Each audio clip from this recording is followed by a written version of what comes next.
But what are we playing? Ya lo sabéis, it's Halo Day. Yeah, one sec. He's playing football, isn't he? Jajo, you know he fancies himself a footballer. Oh, whatever. Look, your love makes me strong, but your hate makes me invincible. All right, let's get on Halo then. Let's go. Ready. Dale.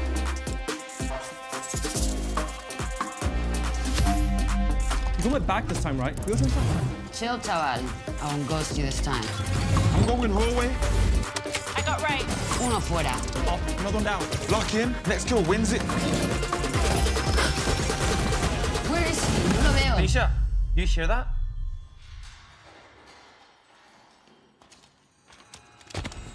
Quick on him, top left. Bet. I'll push it. He's one shot. Game over. Got him. Well played. Same time tomorrow then. We'll see. Bye-bye. Chao, nos vemos.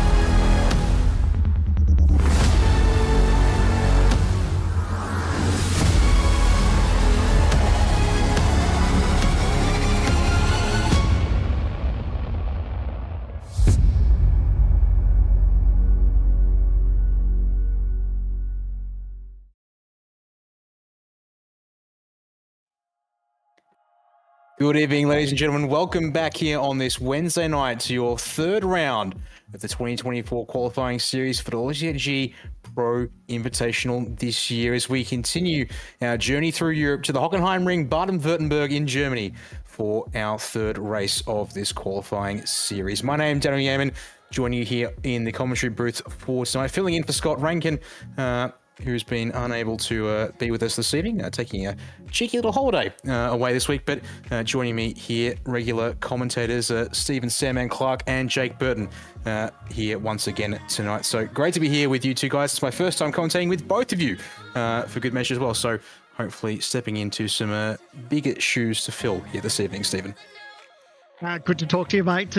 Welcome aboard. I think we're in for an absolute ripper of a night. I think I quite like the V8s around this racetrack, and I think from previous races that we've seen, it has turned it on a little bit. It has got a little bit of everything. There's some tight parts of the racetrack. There's some fast sections, and yeah, I'm really looking forward to seeing how this all plays out.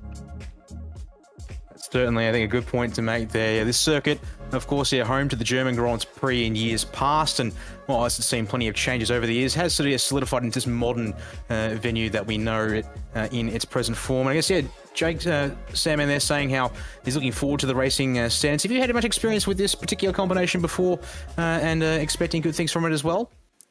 I think once. I think the first season of the Logitech G Pro Invitational, I had a run here. I think I don't believe we went there last year, unless I'm mistaken. But yeah, that first year I actually got disqualified, so I don't have great history with this racetrack, and I am very fortunate to be commentating it rather than racing it tonight. I think this place pretty epic for racing, as we've got our track map up now. We've got some pretty cool braking zones after long straights, which is exactly what you want for overtaking and good racing. But yeah, I find this place a real challenge to drive. There's a few places here where you just want the car to rotate and then you need drive. It's kind of one of those tracks similar to Manicourt last week that we spoke about, where you sort of need a bit of everything. Your car's got to be fast a little bit everywhere to make the most of this place.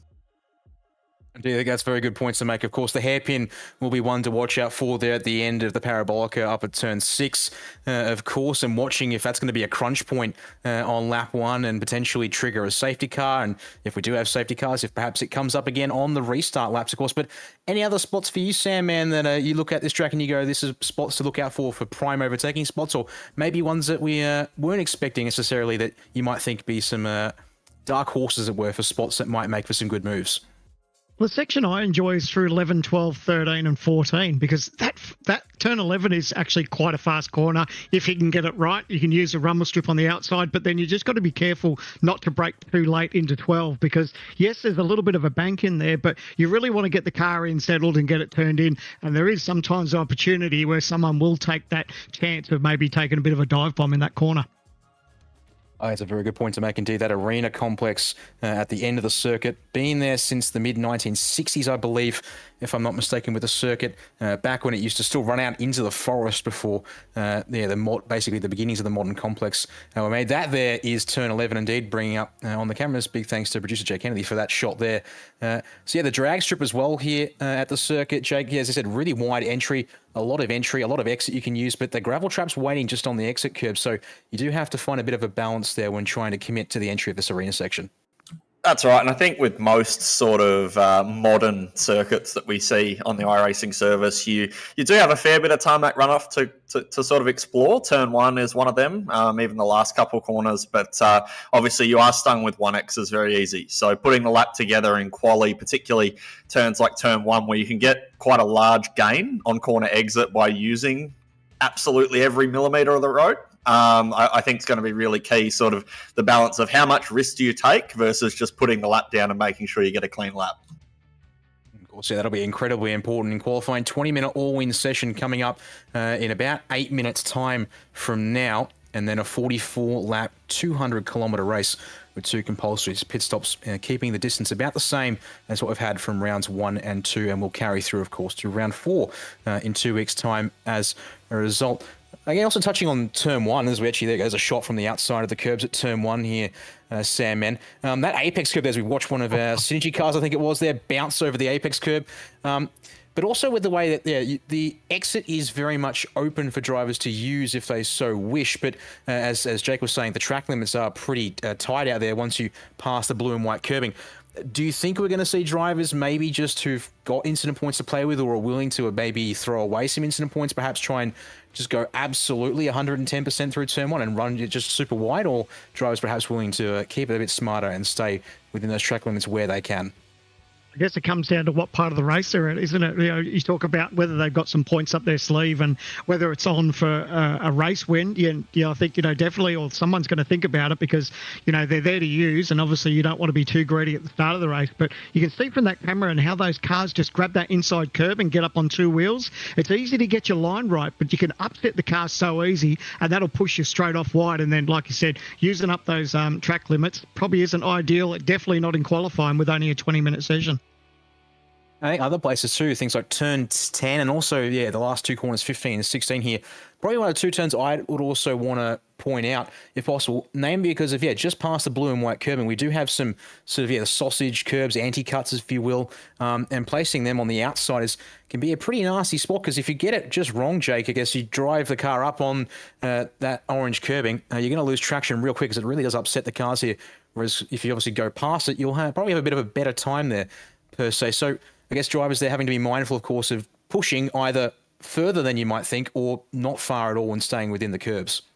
Yeah, that's right. And it's actually a really cheeky section that you can be a bit clever with a pass. If you've got sort of just after a safety car restart or, you've got a first lap of the race kind of deal, it's actually the kind of corner that between the two right-handers, you can just sort of sneak down the inside there, make a little cheeky move into that second to last corner. But yeah, you're absolutely right. Sort of balancing the track limits between those sort of big sausage curbs is really hard to keep a hold of this thing to make sure you got the setup for the second last corner right. It's important to know. As what you bring up now, the championship standings for the first two rounds of this qualifying series in 2024 on screen. And after the opening two races, both going the way of Jan Filsell, he's got the perfect 400 points at the top of the tables and a healthy 36-point margin back to Jake Maloney. 34-point margin to Jake Maloney in second.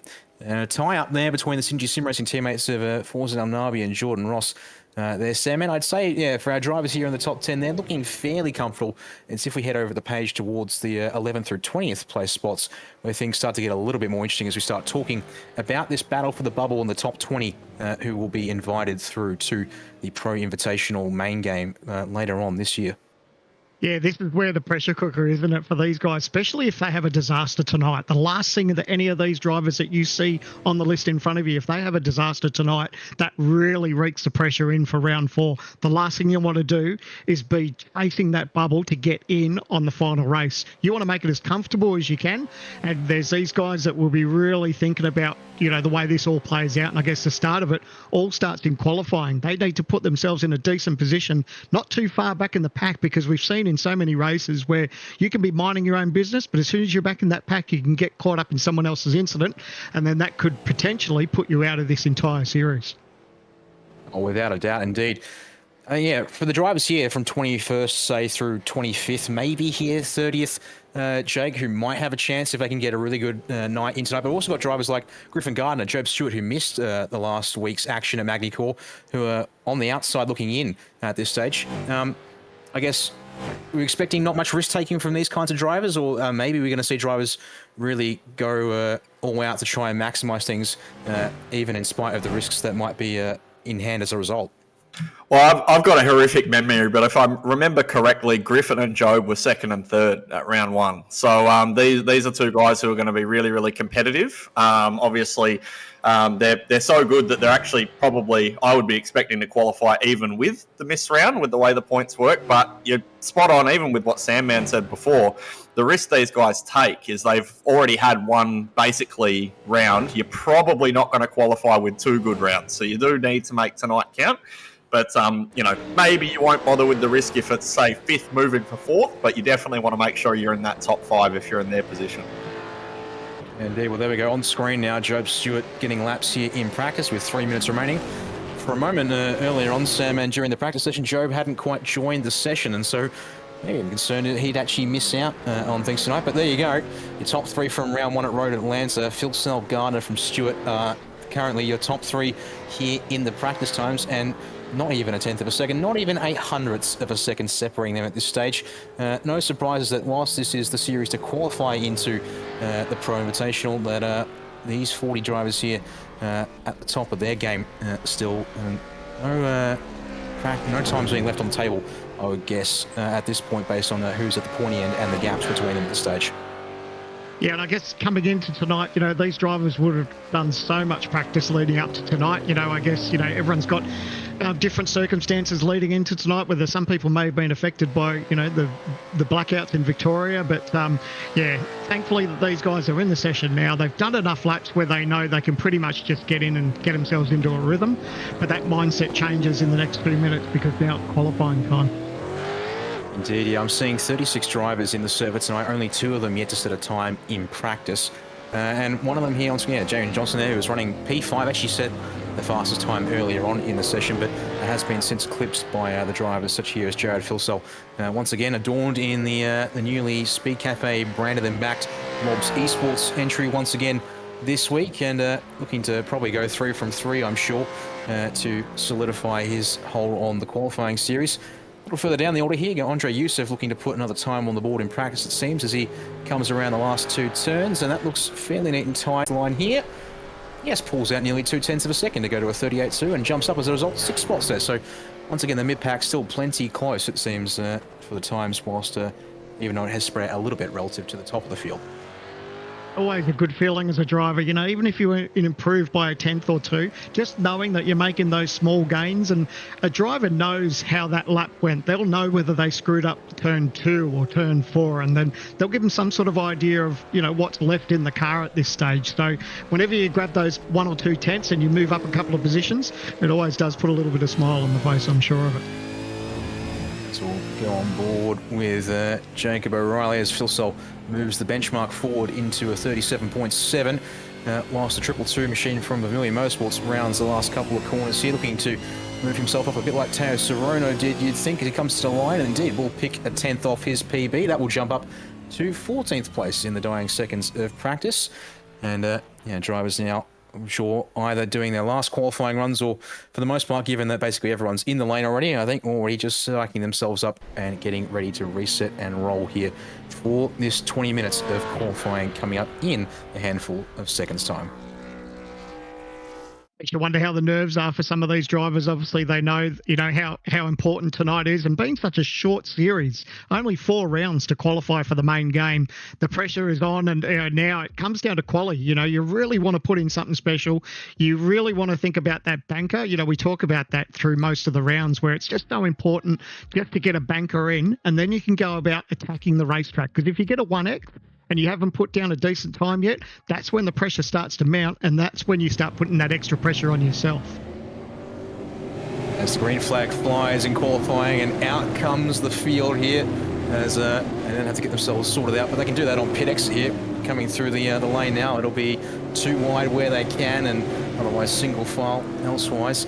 As you said, Sam, and getting this banker down as soon as you can, so you can go, I guess, full abandon probably for the rest of the session for most of these drivers will be probably the players. It looks like Craig Schultz in the 654 for 95 Sim Sports is the leader of the cars off the lane for now, at least. But of course, with drivers going to ebb and flow, I'm sure, on this outlap, we'll see he's a way up the road from everyone else for now, whether he falls back towards the bunch or if he tries to keep his nose and gearbox with some clean air on both sides of it here.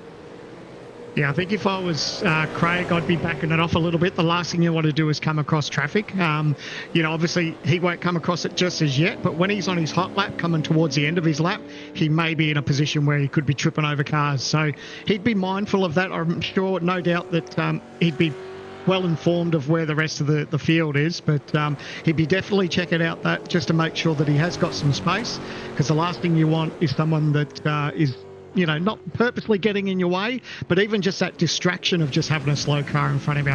This is what we want, is a clear track. And that's what Craig will be aiming for now as he starts his first lap. As you wind on the power. It's the first person out of the grid here, Jake. Would you say it's a definite advantage? Obviously, there's the time advantage of being the first car that's going to get around to the line, both the start and presumably finish his flying lap, but also clear the traffic. Does that sort of help you and your experience when you don't have to worry so much? I mean, at this point, the last car is just coming around turn 10 as Schultz heads down here into turn 1, jumping back from 5th gear to 4th. As you can see, that's fairly composed and keeping it nice and steady for now. And in fact, there's even a checkup happening back in the arena section at this stage. So for someone like Schultz, having clean air ahead and for the most part behind, definitely helpful when you get your qualifying underway here to start off. Yeah, certainly. I think I don't think it's as much of a deal anymore, but there used to be a time on the iRacing service as well where people would rush to be first in line because the track would start to grip up and heat up as cars went around it. So there used to be a definite advantage of being first out, but I think less so now in terms of the actual track model. But I think also, yeah, clear track, also no expectations. I've fallen into the trap before of sort of being halfway around my lap, and then I've seen Jared Filsell's first time pop up, and then I've overdriven the second half of the lap trying to try and chase it down. So, you know, clear head, clear track, just get that first lap down. It's a really good way to set your bank up. It's a very fascinating point to make there, yeah. I hand back to you here, Sam, as we watch Craig finish up the back of the lap. I was going to say that there's a fuel cell's just in behind, so hopefully he's not looking too much at the data around him and just the track ahead of him here at this point. That's what I was going to comment. Just eyes forward. Don't look in that mirror, because no doubt that that Commodore or fuel cell's just getting that little bit closer, and that could be a little bit daunting. But I'm pretty sure he'd just be eyes forward now. He knows he's towards the end of the lap. Get that banker down, and then he can worry about the rest of the session. Just 2 turns left already here at the Hockenheim ring for Craig Schultz. Make it 1, as that looked again neat and tidy, not pushing limits too hard, but making sure it's a clean, straight exit. As Phil Cell, on the other hand, not so much. I definitely saw a wiggle, but it still pays off. Did that lap count, though, for the 94? As we come across the line, it did not critically, Sam. Wow. So there you go. As the time start coming in, it's actually Scott Gamble further on back in the 543 WKMP Sim Sports entry that will go to the top. Quickly eclipsed over by Jake Maloney, the first of our Trans-Tasman cars. Didn't take much, did it? It was just that little bit wide on exit, got the tail out, and that was enough to give him that 1X. So he'd be frustrated with that, but I think the lucky thing with Jared, it's not luck really, he's got pace on his side. So he was quickest in practice, into the 37s in practice. So I don't doubt that he'll just take his time, put out a banker, and he'll be right.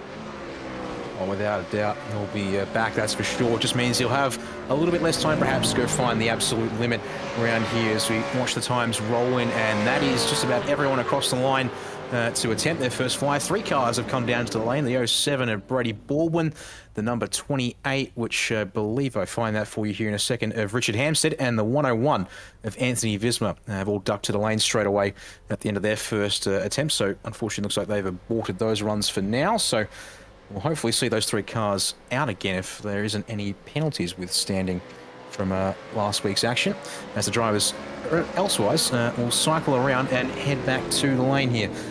So Scott Gamble's now down in P6, but certainly no shoddy time there, as it's become Griffin Garner at the top of the charts for 9.5 Sim Sports in that 93 Commodore. Closely followed behind, though, Forza and Nabi. Gaps are a little open for now, I'd say, Sam M, but of course this is just the opening salvo of this night. Absolutely. They're all in a position where they've got that banker now. It's a decent banker too, so it's all time to fire back to pit lane, put a fresh set of Dunlops and go again. But we touched on how Griffin Gardner was missing from last week's round. It didn't take him long to get straight back up to the top of the timesheet, so, you know, no matter how quali plays out over the next 14 and a half minutes, I think he's still going to be up the top thereabouts, so he'd be looking good for tonight. It definitely seems to be the case. Practice and qualifying are aligning as cars are heading back out once again here as we watch the back half of the field cycle through. There we go, Richard Hampstead now, or pardon me, yes, it is Richard Hampstead, I get that right in my head, and also on track, is now out on track in the TTR number 28. Although waiting, it seems, for a friend perhaps, or really looking after those tyres, as we'll pick up one of the drivers who's pushing around at pace. The 06 of Bo Albert, having been privateer for the opening 2 rounds, now adopting the Evolution Racing Team colours once again, Sam, and after stint at Alt C Sports, and then, well, privateer for the past year, if not a year and change, for the 06. And looking like he's made the decision to go back to ERT here. I believe it is for the Pro Series specifically, at the very least, to be able to work with a team like Evolution with an established roster already in the Pro Series, as well as here in the qualifying series as well. Certainly, also plenty of things you can get done by yourself. Certainly having a team of drivers to work with and share data with is pretty important once we get to this level of competition. Absolutely. I don't mind saying we're probably a little bit biased too, but that's a great looking paint scheme with Logitech G splashed up the side of it too. So, yeah, it looks the part, and, you know, no doubt he'll be on for another strong result tonight. It's good to see the pace that he's got on board, and like you said, working with such a team, it's handy to have people like that in your back pocket just to fall back on and work out ideas with setups and stuff like that. It's really handy. I actually throw a question to Jake at this point as well. Given obviously the fact that with the teams like Evolution, your own team at Trans Tasman, 9-5 as well, just to name 3 of the bigger teams in the competition at the moment, and also with the driver lineups that they've got, I guess they see obviously they're the dominant teams in the space, and they have the drivers to go with that. Are we expecting any surprises? I mean, also teams like Lobs Esports sort of establishing itself for the end of last year and the start of this year, and taking drivers like Jared Filsell, James Scott, Dylan Rudd under their wing. Are we expecting any other teams to make a surprise, or even in the case when it comes to having such an important team, are there any expectations and sort of things that sort of maybe add a lot more pressure as a driver on you when you join up to one of these teams and you're at this level of competition as well with that backing? I think it's pretty tricky. I think one of the big benefits for me driving in TTR is, and we've spoken about this in previous weeks, but you know you're going to have someone in the team who's on the pace, and knowing where that pace is and not having to lead the team is massively beneficial. So for Lobs, you've obviously got several quick guys like Jared. Jared's always going to go out and set the pace. Same can be said for Madison Down, TTR. Same can be said for guys like Ethan Grid Gold at ERT. You know, these guys are always going to be quick. What I think will change things up, and I hate to sort of bring this up because I feel like there's some pretty big iRacing news today, is that we're going to get rain in a couple of weeks, right? So that plus potentially they hinted at a new car as well. That sort of thing for us, has an opportunity to have some people get a hold of it better than some of the more experienced veterans. And in those cases, then you might see those teams start to break out. But I think the experienced veterans in these teams just setting the standard week after week make it so easy to be a part of those teams. I think, it is going to be so interesting to see. Of course, for those, if you didn't notice or aren't aware of, if you've been busy at work or such, there has been a new development update from Greg West at iRacing. Came out this morning our time, and confirming that rain is coming with the Season 2 build in 2024, and in just about 3 weeks' time of this, as we just saw one of the Ulster Street cars in the background, unfortunately, sideways off of the turn 10 curb, as whilst we were also talking, Jared Filsell immediately jumping to the top of the order. Only 300s clear of Jake Maloney, but as we saw in practice, time differences can be minuscule as all. Damien Johnson there, I think, on a lap and having to abort there, Sandman. That's going to put the O33 out of sequence now, trying to find a spot back onto the track, not mess up other people's laps as well in the process. That's a hairy spot to have to deal with it there. Yeah, it's tricky because obviously we saw the drivers were heading to pit lane, and he had a bit of a moment, and unfortunately it's taken him so long to rejoin, just obviously being really courteous to the drivers around him, but it's actually ruined his next lap for him as well. So he's going to have to quickly fire back to the pit lane, put on a new set of tyres and go again. So just an unfortunate set of circumstances there, but it is tricky when the pit entry's right there and they almost peel off the racing line to dive into the pits. I mean, that is the thing, is you want to keep up your pace here, and you either, keep your pace up through the penultimate corner at turn 15 and then just suddenly bleed off through the apex and exit to hug that pit entry, or you just park on the apex here. Now, obviously, Jake, most of the drivers here, they're going to be in sequence for the most part, as we watch basically this entire fleet of cars. Visma, Brody Sentence, Brian Borg. In behind them is Jake Maloney, for example, all into the lane at the same time and following others in as well, and being followed, of course. But, if you get out of sequence, around a track that's going to have a pit entry like this, already halfway through qualifying and a lap loss for Damien Johnson, if not 2, how important is that going to be to watch for us here in this last 8 minutes? Well, I was actually doing a quick few numbers on this quali session. It's pretty close, because if you look, it's a minute 37 lap time, which means to do 3 laps is basically 5 minutes. And you'll see those guys there were ending their second run, and we're 11 minutes into this session with only 9 minutes to go. So they're going to be pushing it to get 2 more complete runs. So if they're a bit too far behind and they don't drive the in-lap quick enough, this next run may be their last lap. So for many of them, likes of Damien Johnson, you really want to make that next lap count. So they're throwing all caution to the wind in the background of pit entry as well.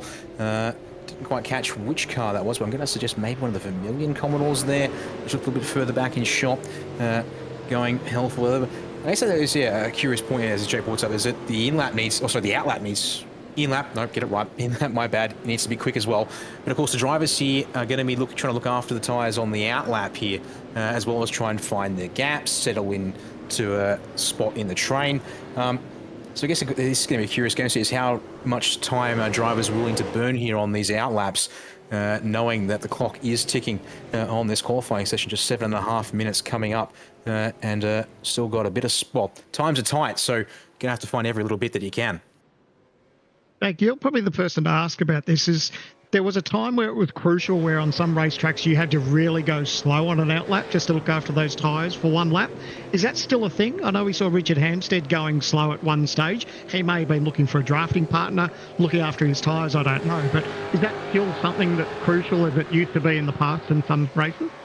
Definitely. I think this server here, we got 21 degree track temp, 19 air, so probably not super slow, but you'll definitely want to be sort of at least 5 seconds off the pace on the outlap. But if you go to a really hot track, 50 degrees or something at Winton, for example, you're probably going to want to do a plus 20 or a plus 15 outlap, really slow it down. But yeah, definitely got to keep it slow. That last lap, if you have to push to make it to the line, it's almost not worth it because the lap's going to be a 1/10.5, 2 tenths off the pace anyway. So don't panic about those sirens in the background, Jake. We'll vouch for you, mate. We know you were here all along. I live on a street which is right near a fire station, so excuse that. All good. Unfortunately, been a crazy day for some of us. Actually, don't know if you live. It might be just crazy. Also, I'm down in Victoria. Had no power for nearly 24 hours, which made for a bit of an interesting time. The fun story was when I unloaded the fridge into an esky, then all of a sudden the power came back as I was finishing unloading the fridge. That was almost perfect timing, as it were. But yeah, it's been a bit of a hectic day for some of us down south. As keep our eyes on Forzen El Nabi as he sits 4th place currently in qualifying. First car outside of 10th off of Phil Sell's provisional pole time. Get the feeling he'll be looking to go a little bit closer, given that the top 3 are separated by 0.08 of a second and a tiny bit of change as he comes through the last 2 turns here. Sam and looking to commit as would expect given those times. And in front of him is Mike Taliancic. No time on the ball for the 777, so this is important for the Altus Australia car in front as well. So the line will come, and yep, that's an improvement for El Nabi. Just see it count, and there we go. Almost halves that much and goes from 0.23 to 0.16 down. So actually gains just under a 1/10, but still about, well, double the distance from Phil Sell to Garner as it is from Phil Sell to El Nabi at this stage as we watch a couple of drivers coming in. Matthew Bowler up to P7 there for the number 12 Evolution Racing Team machine. Looks like he timed it right too, as we just seen that Jared's just gone quickest again. He's gone into the 37.4, so he's now opened up that margin. We were just saying how close it was between himself, Griffin Gardner and Maloney, but yeah, a belter of a time there for Jared. But yeah, Forzen would have been enjoying that little bit of a toe that he had from the car in front of him, and it's that fine line of trying to get close enough where they don't disrupt your lap, but close enough where you can sneak some of that draft advantage. Steve there for a second. That was the 04 of Luke Mitchinson, who looked to be ahead of Matthew Bowl, presuming they ended their lap in that same order. Guess we'll have to find out. Job Stewart now back in P5 for the moment in the Altus Esports number 35 Commodore, looking to presume commit to this lap as the time comes up at a 1:32 through the last corner. So we'll be presuming to commit here, and this will probably be the second last chance. And then 37.6 is a good jump up to P2, but unfortunately Phil Sell's 37.4 means he's still nearly 2/10 clear of the rest of the field. Decent margin, isn't it? He did it incredibly easy last week, and yeah, it looks like he's got a pretty good car underneath him tonight. But at the end of the day, all these drivers know that if they're racing him, oh, some smoke there. Anthony's going to make it back to pit lane, but that could have been an issue on downshifting. We see sometimes where it catches some of these drivers out and they can do damage to the motor, but thankfully he can make it back to pit lane and have another crack at it. But that could have been big trouble if it had been towards the start of his lap. Without a doubt, unfortunately, blown motors in these cars, a semi-regular occurrence, I think I'd have to say, is of course with no shift aids permitted whatsoever, and yeah, the requirement to both downshift it at the right time and no shift prevention protection, I think is also, I guess, the important part there. Yeah, getting the downshift right, but also, I guess, Jake, from your experience in the cars, you are using the downshifts to engine brake as much as you can get away with, of course, so that you are treading a fine line there between engine braking and engine damage. Yeah, definitely into those hairpins. So there's obviously two pretty big hairpins on this lap, which are big braking zones. You're going to be dropping 3 or 4 gears into those. They're definitely the ones that you'll get a huge gain out of using the engine brake. Obviously, the iRacing car is actually quite sensitive to the down changes as well. It won't permit much of an over rev compared with the real life variants. It's a bit of a discrepancy that they have, but yeah, something you're definitely going to have to watch and make sure your blips are right. We'll have to keep our eyes out for in the race and hope it doesn't occur there, as well as the number 900 Altus Australian machine of Andre Youssef looks to try and start one up here. This will have to be his final run in the session given the time remaining. Meanwhile, in front of him it's going to be Chad Lewis in the 727. And I believe I saw there, it's Craig Schultz, yeah, the 654, those green accents on that 95 Mustang is, there we go. Trans-Tasman Mustangs making out in behind, so that'll allow these three that were here to get on with it. And these drivers also looking to try and make their way up the order. Oh dear, for Chad Lewis, that's going to be a burned lap. And no time really to get back to the pits, I would have to say there. So I think that will have to be day done for the 727. Eyes now on the 654 Craig Schultz. Yeah, I think the only thing he can do to try and salvage anything if he wanted to have another go is just probably take it easy for the rest of the lap. He's got over a minute and a half to get back, so maybe take it a little bit easy, cool those tyres down and have another crack. But it didn't take much, did it? You could see the rear just lit up and he held onto it nicely, but unfortunately it just cost him that time. Yeah, it is true, I suppose, if he backs off fully here, but unfortunately it doesn't look like he's backing off all that much. Maybe a chance that, there'll be a tiny bit left in the tyres to make an improvement. A little wiggle off the 10 and then over the go-to-cut curve for Schultz. He's certainly not afraid to push, but we'll have to see if that might have, well, that'll certainly hurt the lap time, whether it hurts the validity of the lap. Once we get around to the start-finish, he backs off fully. Okay, so going to maybe try for one last go out of there in the 654. We'll then look at Andre Youssef, who we saw setting up about a minute and a half ago at the last turn. He's been on it here. Can he improve on a P20 start position as he rounds the last 2 turns? And looking to push there. He's just a touch of the sausage curb on the exit there. Avoids the apex curb and then can use the exit here the last turn. Can he make the improvement? Sandman to the line. He will come. And that's an improvement. Yep. Did it count? Unfortunately, no position. Time improvement and no position improvement there for him, unfortunately.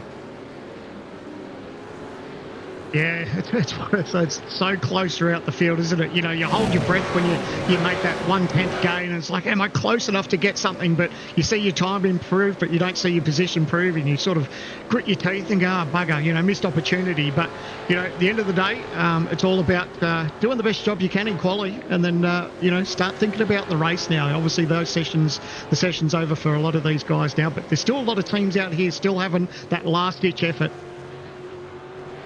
Indeed. Speaking of which, there flies the checkered flag, and our first couple of cars to come across the line are now down and done. As Scott Gamble might be our first car we'll check in on to finish a lap here in the 543. That's a little narrow on the entry to the penultimate turn, but is committing at the very least here, so we'll see if this is an improvement on P14 for the 543. It looks all right through the last turn here, Sandman, as he comes across the line. 38.2. It gets him a spot. Yeah. And you'll take that. If it's only one spot, that's one less car that you have to try and battle. So he'll take that. And we're just seeing who's going to finish their lines. I don't know if there's anyone else improving greatly on the timesheet. I don't think I can see anyone at this stage either, as Josh Thomas will make a marginal improvement. A very, very marginal improvement. I think it was about 6 1,000ths of a second in that one for him as he comes across the line. Richard Hampstead, hopefully that didn't catch him out there. A little bit of a bite off the sausage curb on the exit. Looking to start better than P8 tonight as he comes to the line. Puts a 10.5 in it. And it will count up to P6 there onto the third row. He'd be chuffed with that. Just those 2 extra spots. Straight in his back pocket. He'd be thrilled. Just seeing a message from race control. We've had ourselves an incident in qualifying here. Number 51 of Seth Brown is going to receive a 10-second penalty during the race for an impeding incident with the 07 of Brady Baldwin at the hairpin, according to what we've got from the race control team here. So unfortunately, not a great start for one of the Altus Australia drivers there. But that's going to be the end of the qualifying session. And now, pardon me, unfortunately, not quite knowing how we run things here. Are we going to go to the grid and then start talking to the drivers, or shall we talk to the drivers and then run through the grid?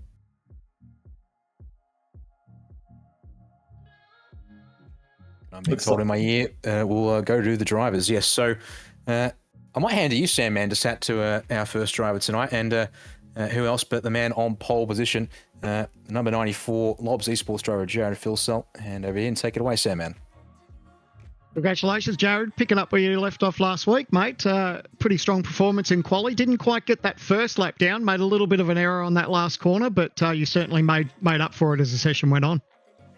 Yeah, not ideal. Would have been cool to get a banker down and then go hard from then on, but it doesn't really matter when you're on the front row still. So that was cool. It's a good session. I didn't want to follow anyone.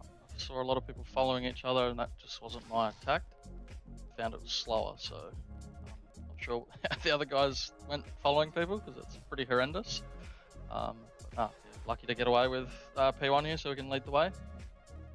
Bit of a fine art sometimes, isn't it, when you follow someone? You want to be close enough where you want to sneak that little bit of draft, but you don't want them too far or too close to you because you don't want them to impede you through the tight twisty thing. Yeah, I feel like the gain that you'd get through that middle drag strip section isn't worth the loss through the first and last sectors where error on the front end. So that was just my strategy to clean air and just get on with it. Without stating the obvious, you look pretty happy with the car. I think at the end of the day, your times have been pretty quick. You're able to bounce back from, just missing that first lap, but the car looks quite good round here. So I think you should be on for a decent result. Fingers crossed. The quali car's quite nice. The race car felt quite bad in practice, but we were all track sweeping because the track was quite dusty and dirty. So it's a bit of a false read. Who knows? It might be good, it might not. But from testing, it seems solid. So we'll wait and see. Well, all the best, mate. Good to see the car at the front row. All the best for tonight, and fingers crossed we talk to you at the end of the night. Thanks, mate. You go, Daniel. Jared, picking up where he left off from last week. He was in cruise control last week, and so far so good. He's been quickest in practice and then topped the timesheets in quali. He still has indeed. Well, we usually would talk to the man second on the grid, but word on the street is, unfortunately, not able to get him out of his car to have a quick chat. So we're going to jump to the driver sitting in third place, Griffin Garner here in the 93 for 95 Sim Sports. Well, Griffin, unfortunately missed you for round 2 last week at Magny Core, but once again, putting on a strong qualifying result, hopefully will set you up well here for round 3 tonight. Yeah, it's good to be back starting at the front, but hopefully just cruise through and have a good calm race for once. Given you're one of the drivers, unfortunately, who did miss out on a round, and therefore you're a little disadvantaged on points compared to everyone else at this point. And once again, though, strong qualifying pace, confident with the race car underneath you as well over the course of the longer runs that we'll see here as the race plays out. Yeah, I haven't done more than 2 laps in a row, but I'm sure it'll be all right. Sean reckoned it was pretty good last night, so we'll go again and just hopefully bag the points. I think we should make it pretty comfortably in the end. I think that would be a fair summation to make, indeed, with not only tonight, but of course next week to work with here. And I guess it would take something going horrendously wrong to really, unfortunately, mess things up for you. I guess, starting here from P3, any sort of personal goals for the races? It sounds like both those things, short runs or limited practice, unfortunately, has been the way for you coming into tonight. Yeah, hopefully just stay where I am, or at least in the top 5, and I think that'll be a pretty good run for me. Well, P3 tonight, hopefully it'll be a case of being able to chat to you afterwards, but good luck here for the race. Cheers, mate. A little bit further down the grid, I'm chatting now with Scott. Scott, P13, it's obviously not ideal, but hey, you're in the top half of the field and still a lot to play out for tonight's race. 44 laps in front of you. How do you feel about tonight?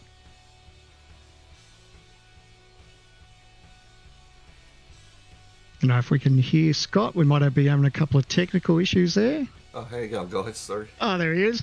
Scott, we're just saying, talking up your stocks, mate. You managed to be the top half of the field for tonight, 44 laps in front of you. How are you thinking tonight might play out? Oh, look, I just want to get around nice and clean, mate, and have a good race and try and maintain position. That'd be nice. Your thoughts coming into tonight? Were you looking forward to this round? I've always enjoyed driving a supercar around this racetrack. Yeah, I was a little sceptical with this round. It's not one of my more favoured tracks. And we had East Coast last night, and I struggled a little bit, so I had to do a bit of work today to get the car back up. And yeah, it looked like it paid off. So yeah, looking forward to the race. And you're feeling quite good with the car. Did you get everything out of it in quality that you wanted to, or did you feel you probably left a little bit on the table? Oh, there wasn't much left. There might have been a 10th, and that's about it, mate. Well, all the best, mate. You got 44 laps in front of you. And first of all, I want to say it's a good-looking race car, super cheap up the side. It's better than just having a red car that just says "Make it super." It's good to see those colours. So let's hopefully your night goes well, buddy, and we'll talk to you at the end of the night. That'd be great. Thanks, guys. There you go, Daniel. And I believe you're chatting. You got another one down the field on Josh Thomas. Yeah, I've been able to take a bit of a wander down towards the back of the field. Unfortunately, Josh, for you, P26 tonight is where you're going to start, basically at the end of the front straightaway here on the inside row. Considering all things for you, I guess, would you hoping for a better result or expecting a better result from tonight, or is it just a case of this is where you ended up being in terms of expectations and pace? Honestly, I've got a lot more pace than what I did. I just I lack some talent in the qualifying department, but other than that, we've got some good race pace. The car feels good, so fingers crossed we can do a bit of something similar to last week in regards to making up a fair few spots, and we'll keep the nose clean, and we'll see how we go. Well, we're looking forward to seeing how that turns out then, given, that confidence you sound like you've got about the car in race conditions. Starting this certainly a bit further back, does that mean you're sort of thinking maybe you've got some more aggressive strategies in mind in terms of when you come in for your pit stops here? Had you had a plan in mind before, say, qualifying started, or are you just going to be able to adapt to what you've got here now that we're on the grid? Gonna just keep it pretty standard, I think. I haven't actually got a plan in mind. We'll just see how it goes. Haven't had a safety car yet this series, so no doubt there might be one of those. Who knows? So honestly, we'll go with the flow, and might see what a couple of the RT boys do behind me. They might get in front of me. We'll work it out on the fly. But other than that, like I said, we should be okay. Well, fingers crossed, and a good race for you, Josh, and another good round can hopefully be in the books for you here tonight at Hockenheim. Thanks, boys. Appreciate it. Well, I think that's going to have to do us for the interviews tonight, Sam, and it's apparently approaching about 2 minutes till we'll receive the green flag from the stewards here. So your qualifying results and therefore the grid on screen for you tonight. Front row, Jared Filsell and Job Stewart going to lead us away, with Griffin Gardner and Jake Maloney third and fourth place to kick things off tonight. Fords and Alnabi and Richard Hampstead will start off of fifth and sixth place. Row 4 going to go to Jordan Ross and Sean McNamara, and our top 10 rounded out by Matt Bowler and Zach Rattray White. The gaps here looking pretty close when you're looking at row by row here. P11 and P12 going to go to Hayden Veld and Jacob O'Reilly, respectively, for the 053 and 222. Scott Gamble, as we chatted to him there, hopefully looking forward to make some spots up. He's got Damien Johnson alongside there on row number 7. P15, bit of a mid-pack start for Bo Albert tonight compared to what we saw last week. He'll be sharing that with Teo Sorono in the 111 from Malta, Australia. Brian Borg and Kurt Stenberg are going to be on the 9th row of the grid here this evening to kick things off with Connor Nixon and Luke Mitchinson for your top 20. I'll leave it here for the back half of the field to you, Sam, man. There's not much in it when you look at the times, is there? Andre Youssef, Anthony Visma, Bradley Baldwin in 23, Seth Brown, Michael Whiting, Josh Thomas, Daniel Hall, Ian Ford, Michael Taliancic and Chad Lewis. When you look at those times, there's nothing in it. They just try their absolute hardest to get those times to count, and everyone is just thankful they're on the grid.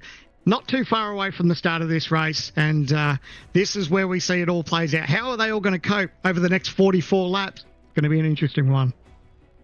Sure is indeed. 2 compulsory pit stops as always here in these Logitech G Pro Invitational qualifying series races, and if we stay green, that pit stop's going to be taking any time from the end of lap 2, which will be important. Looking at a fuel range tonight here, running some numbers for what we've got. We're looking at around 29, maybe 30 laps to a full tank of 111 litres of fuel here. So you don't need to take a lot of fuel to get home here tonight. So we'll be curious to see if that means drivers come in early, if they go long, do they still split it down the middle, undercut, overcut, how it all plays out with these cool conditions as well. One final thing I would want to bring up. We didn't speak to Job Stewart, given he's starting out of second place.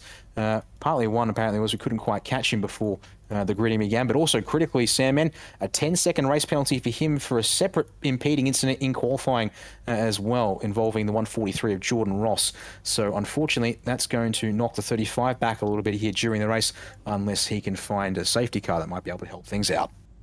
bit like we saw last week. He'd be hoping that we can get a bit of a green flag run here, get his first pit stop out of the way as we wait for the revs rise. Round number 3 of the Logitech Supercars series. The drivers are waiting for the lights to change. 44 laps in front of them, and they're underway. A nice clean start from everyone. No one's made too many mistakes. It's now the battle into turn 1. You go single file at the front. Gardner almost up into the gearbox of Maloney. As they're further in the pack, it is too wide, but over the curve here, clean so far through to the mid-20s even, as they then try and fan out. We've got 3 wide a little further on back, so we head down towards turn number 2 for the first time, and it looks like drivers mostly paying attention and settling themselves in. I'm seeing 3 wide right in front of Josh Thomas, having just spoken to him, but they get through turns 2 and 3 neatly on this opening lap, and so far so good as the pack runs up the back straight towards the hairpin for the first time. Oh, the battle's on up front. You see Phil Cell just having to cover. Oh, they don't want to get too close. Oh, it's a big dive up the inside last moment. They've managed to get away with it. Didn't touch, but now it's a bit of a drag race. It's going to be 3 of them all taken on the next turn. They didn't quite get through, but look at the rest of the field. But this battle is still going on with Stewart. Phil Cell, they're all holding their line there now, just trying to hold on and make sure they get away without making any contact. Unfortunately, trouble in the hairpin has befallen the 033 Damien Johnson backwards and now off the back of the train as Stewart up the inside at what is now turn 10. As there's been more trouble, 07 of Brody Baldwin around in the corner. And Brody said and Sue, as it's still side by side for the lead here. Phil Sell around the outside of turn 11 as we enter the arena section for the first time here. Stewart back to the inside once again, but can't make it this time at turn 12. He's having a red hot go. There's a little bit of damage already on the back of Phil, so you can see just how hard they were pushing. Crucial for him to try and make this punch now because you don't want to let Phil Cell get away, but he hasn't mucked around. He's been pretty keen on making a move up the inside. A little bit more contact back there in the field. These guys are not giving an inch in the opening lap here for round 3. A little bit of a lock for Jake Maloney into turn 15. Saw Griffin Garner run deep to try and avoid him and then open the door to force in Alnambi up the inside through the last 2 turns. And he gets there at turn 1, but then a crisscross attempt from the 29 machine, Can't quite make it work there under brakes. As they come into turn 2 once again. So Alnab, and then there you go. Gets underneath the bumper. That's now, Richard Hampstead trying to work over falls on me. My apologies there. Jake Maloney is further up and ahead of Griffin Garner. So I think I've got my TCR cars around the wrong way once again. Walk on ahead for that one there as you've got Jordan Ross trying to help El Nabi. You've also got the 9.5 Sim Sports car of Sean McNamara trying to get into the fight. And then you start looking at a couple of ERT cars in the background too as up the inside looks Hampstead. That should be his corner here. And El Nabi bails out round the curb there on exit. Tricky part of the racetrack. You see, they gave each other plenty of room, but he just had to give up a tiny little bit of real estate. Not worth battling too hard because it is only lap number 2. But these guys aren't giving it an inch. Absolutely putting it to each other. And you can see just how the field's bunching up a little bit behind them. And there's so many cars here that can pounce on each other, and they're so close to that little bit of contact. There's a lot of give and take, but they're holding their breath. I mean, yeah, look after your car, get a good start, and then try and make some gains. Certainly all important considerations that have to be made here tonight as they work their way through the arena for the second time here in the race. Mostly single file at the front now, as you can see, as everyone sort of gets into an order. I'm seeing a bit of action here in the mid-20s, involving actually a pair of the Ultra cars, Seth Brown, Sebastian Varndell, and Zach Vlasbaum has been given a bit of a hit check. That sees him lose a couple of spots in the process. And the number 9 ANZ car, Ben Christensen, seems to be on the inside of the apex at turn 12 in the grass as the field will cycle past the pit entry once more. Compulsory pit window now open, but no takers early on by the looks of things as back at the front. Phil Cell setting the pace, although he's certainly dragging these top 4 along with him. Put yourself in the driver's seat, Jake. That was an awesome battle, and how aggressive that Joe was at the start. Really taking it to Jared because he knows he can't afford to let him get away. But it's good to see that Job's got that pace and not afraid to stick it up the inside. Yeah, that's right. I actually think, given Job's situation with the 10-second penalty and the fact that he missed the second round, that was pretty brave from him. But fortunately, he's got the skills to keep it on the road. So those two, nice and clean. I was also really impressed with the battle between Richard and Forzan as well, actually. Forzan's got some crazy braking performance in that thing. So whatever those guys are doing, they can certainly get that car stopped. If you're on the radio to him, Jake, do you tell him to calm down? Because Job obviously knows he's still got a long race ahead of him. He does have that penalty. Or do you just sort of let him play it out and let him get a feel for the way the race is going? I think get a feel for it. Any chance you get qualifying series or not, to take it to one of the best out there in Jared Filsell, I think you got to take it. I think it's a really cool opportunity. You can learn a lot from really rubbing up door to door with one of these guys. So I think, yeah, definitely take that opportunity. Sorry to cut you off, Jake. Going to be locking up. Oh, almost got more cars involved. That was a big incident. Looked like just didn't quite get the bumper clear and got turned around. Brian Borg into the gravel trap. He's trying to get himself out of the way now, but I don't know if he came across the nose of Ian Ford, but a lot of damage to that car. Oh man, it's been a nightmare of a lap 3, I have to say. I've seen Dan Hall spin at turn 8, Josh Thomas run wide at turns 9 and 10, and now Ian Ford getting tripped up with Brian Borg there of some fashion. Hopefully we might get a replay of at least the Borgie and Ford incident there and try and piece that one together again on full screen as we go back to the front of the field here at the start of lap 4. Griffin Garner and indeed go to our first Logitech G Pro Invitational replays. So starting here, actually, so we've got contact between Josh Thomas and Scott Gamble in the background. Borgie slow offline there. Okay, so 3 wide pinch. It's going to half spin Josh Thomas. He thankfully gathers it up without too much fuss. So Ian Ford's going to come into the picture here. It seems as Borg slots in behind Gamble. No, not quite. No, they're going to side by side Sandman through turn 11. Okay, Ian Ford to the inside, trying to track with Gamble. Oh, he's there, but apparently not quite enough. Question is that Borg shutting the door when he didn't need to? We've had trouble with the hairpin live on lap 4. Oh, multiple cars involved towards the back of the field, and an engine blown for the 654. 3 engines blown, sorry. Wow, that's Seth Brown. You can see the amount of damage that these guys have got. That's almost race night over for them. And the hairpin we talked about, you know, it's so easy to make a move up there, but it's so easy to get it wrong too. Greg Schultz is... Oh, he's actually starting to get the 654 machine rolling. So for a second, I thought he was completely parked and going absolutely nowhere here, which I thought might have just been that safety car intervention that we've not necessarily been waiting for after the first 2 races of the season, but might have been coming, as it looks like, yeah, the hairpin claims, a trio of victims at the very least there between Schultz, Brown, and Visma. There's a penalty message coming through from race control. Damian Johnson up at the hairpin on lap 1. We saw it on the split screen replay how he ended up being spun at the hairpin, but apparently failed to hold his brakes, and is going to pick up a 5-second penalty at his first pit stop. Unfortunately, as Schultz is slow, but I think he's just actually taking the shortcut from turn 11 to turn 15 to get it back to the pits and get out of the way. And looks like we will get into the pits and stay green here in the opening couple of laps. And look at the carnage as they come in. Oh, there's a change there too. Just as we cut away, I saw Job thinking about a move. He absolutely got it done on Jared. He is not mucking around. It's so good to see. But I'm really surprised. I didn't expect to see this much action from Hockenheim. I know it puts on good racing, but I don't know if it's everyone's just starting to stress out that it's round 3 of 4 and they're trying to get the job done. But man, there's been some action tonight. It's been a bit of madness here. So here we go. We'll get the pass here on the bottom of screen in the split screen replay. Here whilst keeping a live feed at the top of the screen. So there we go. Looks to the inside, and then I think that's looks like Phelps just giving up the spot, deciding he's had enough of the aggression and checks from Job Stewart up the inside and places like the hairpin there, and he's decided he's better off riding in the underneath the shadow of the rear wing there instead of leading these guys around. Yeah, I think he's obviously a smart racer, so he's seen that obviously Job had enough there that he was probably going to get the inside job done anyway. So for him, it was just smart just to sort of roll out of the throttle, give him a little bit of real estate and just let the job happen. And so now he can sort of watch and see where Job is probably a little bit faster than him perhaps, or better than him. So it'll be Jared's way of just sort of sizing him up a little bit and maybe saving a little bit of fuel too at the same time. Yeah, as we'll watch, they'll compress here under brakes through turns 2 and 3, and technically 4 as well. As they then work their way down the back straight once again. We'll see here how Filsell responds as he head up towards the hairpin. Tiniest bit of a roll, I think, from Filsell. Keeps himself straight in line underneath the bumper of Stewart, although he gets a tighter exit for a moment. On board, I saw a tiny bit of opposite lock, though, so it meant that he didn't get the best drive away, apparently there. Nevertheless, I'll carry on here at the front of the field, and with Maloney and Gardner in tow, and you can see there Hampstead, Elmarby, Ross not too far back behind either. Certainly these guys need to make sure they keep their rhythm if they don't want to fall back into the pack behind. I think Jake Maloney and Griffin Gardner will be quite content, just sort of sit there and watch how Jared and Job go about racing each other. Oh, up against the wall.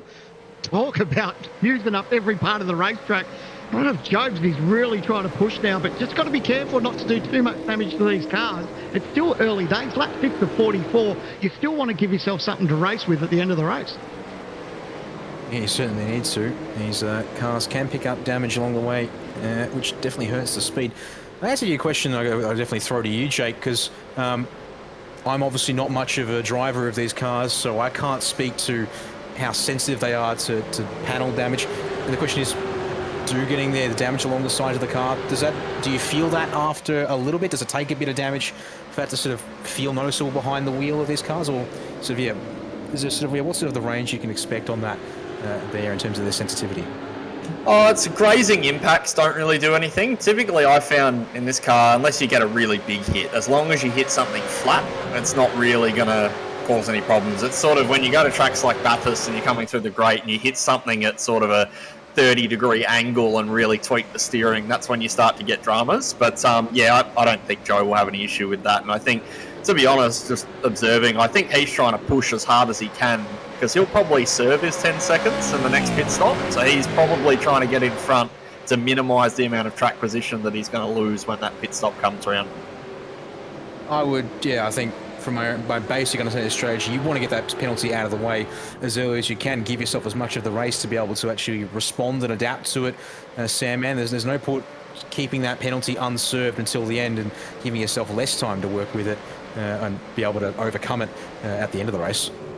We've also that opportunity of the possibility of a safety car. So if he serves that penalty and the field gets spread out, if there's a safety car, obviously it bunches it all up again, and then he's got a better shot of, trying to take off some more drivers and make those positions up. So the last thing he wants to see is the safety car before he takes that penalty. I think he'd be hoping that he gets that over and done with, and then something a little bit later that might work in his favour. Yeah, indeed. I think that would be the most ideal situation for Job as we watch these guys here. 5th place on back with Richard Hampstead.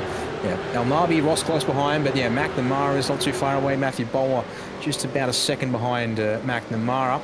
And then the train continues to grow from there as well. Unfortunately, another penalty coming in. This time it's for Andre Yusuf. Contact with Dan Hall. That would have been down at the Mercedes Arena, which we didn't quite catch on the screens. It was a bit behind in that replay shot that we took earlier involving Josh Thomas, Ian Ford, and Brian Borg there. And so unfortunately, that's how Dan Hall ended up around, it seems.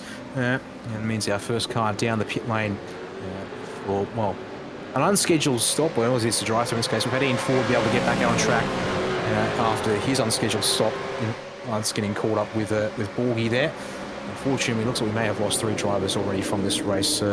Craig Schultz, Anthony Visma still in the pits, and Seth Brown has already actually left the server and called it a race done at this point and doesn't see a way back in.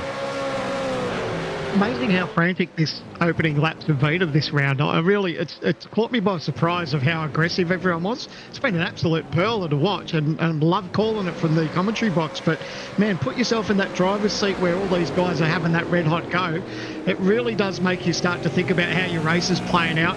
And then obviously in the back of your mind, you've got the points championship too, as far as where you are in that championship, knowing that there's only this race tonight and one more round to go. And that decides whether you make the field for the 2024 season. I mean, yeah, it's kind of interesting because these drivers here, I would have said, they're mostly safe up towards in the top half of the field. They've been putting in fairly consistent results. It's more, I guess, drivers like Richard Hampton. He's a little close to the bubble, currently sitting 18th before we got underway tonight. As we'll actually look here at the provisional live standings based on the current results. Jared Filster will maintain his lead at the top of the sheets. And in fact, because of Jack Maloney being behind him on track, he'll extend the margin a tiny bit from 34 points up to what is 42 points, if I can do maths correctly there. Forza El Nabi will also consolidate 3rd place ahead of Jordan Ross, but literally 1 place in it between those two.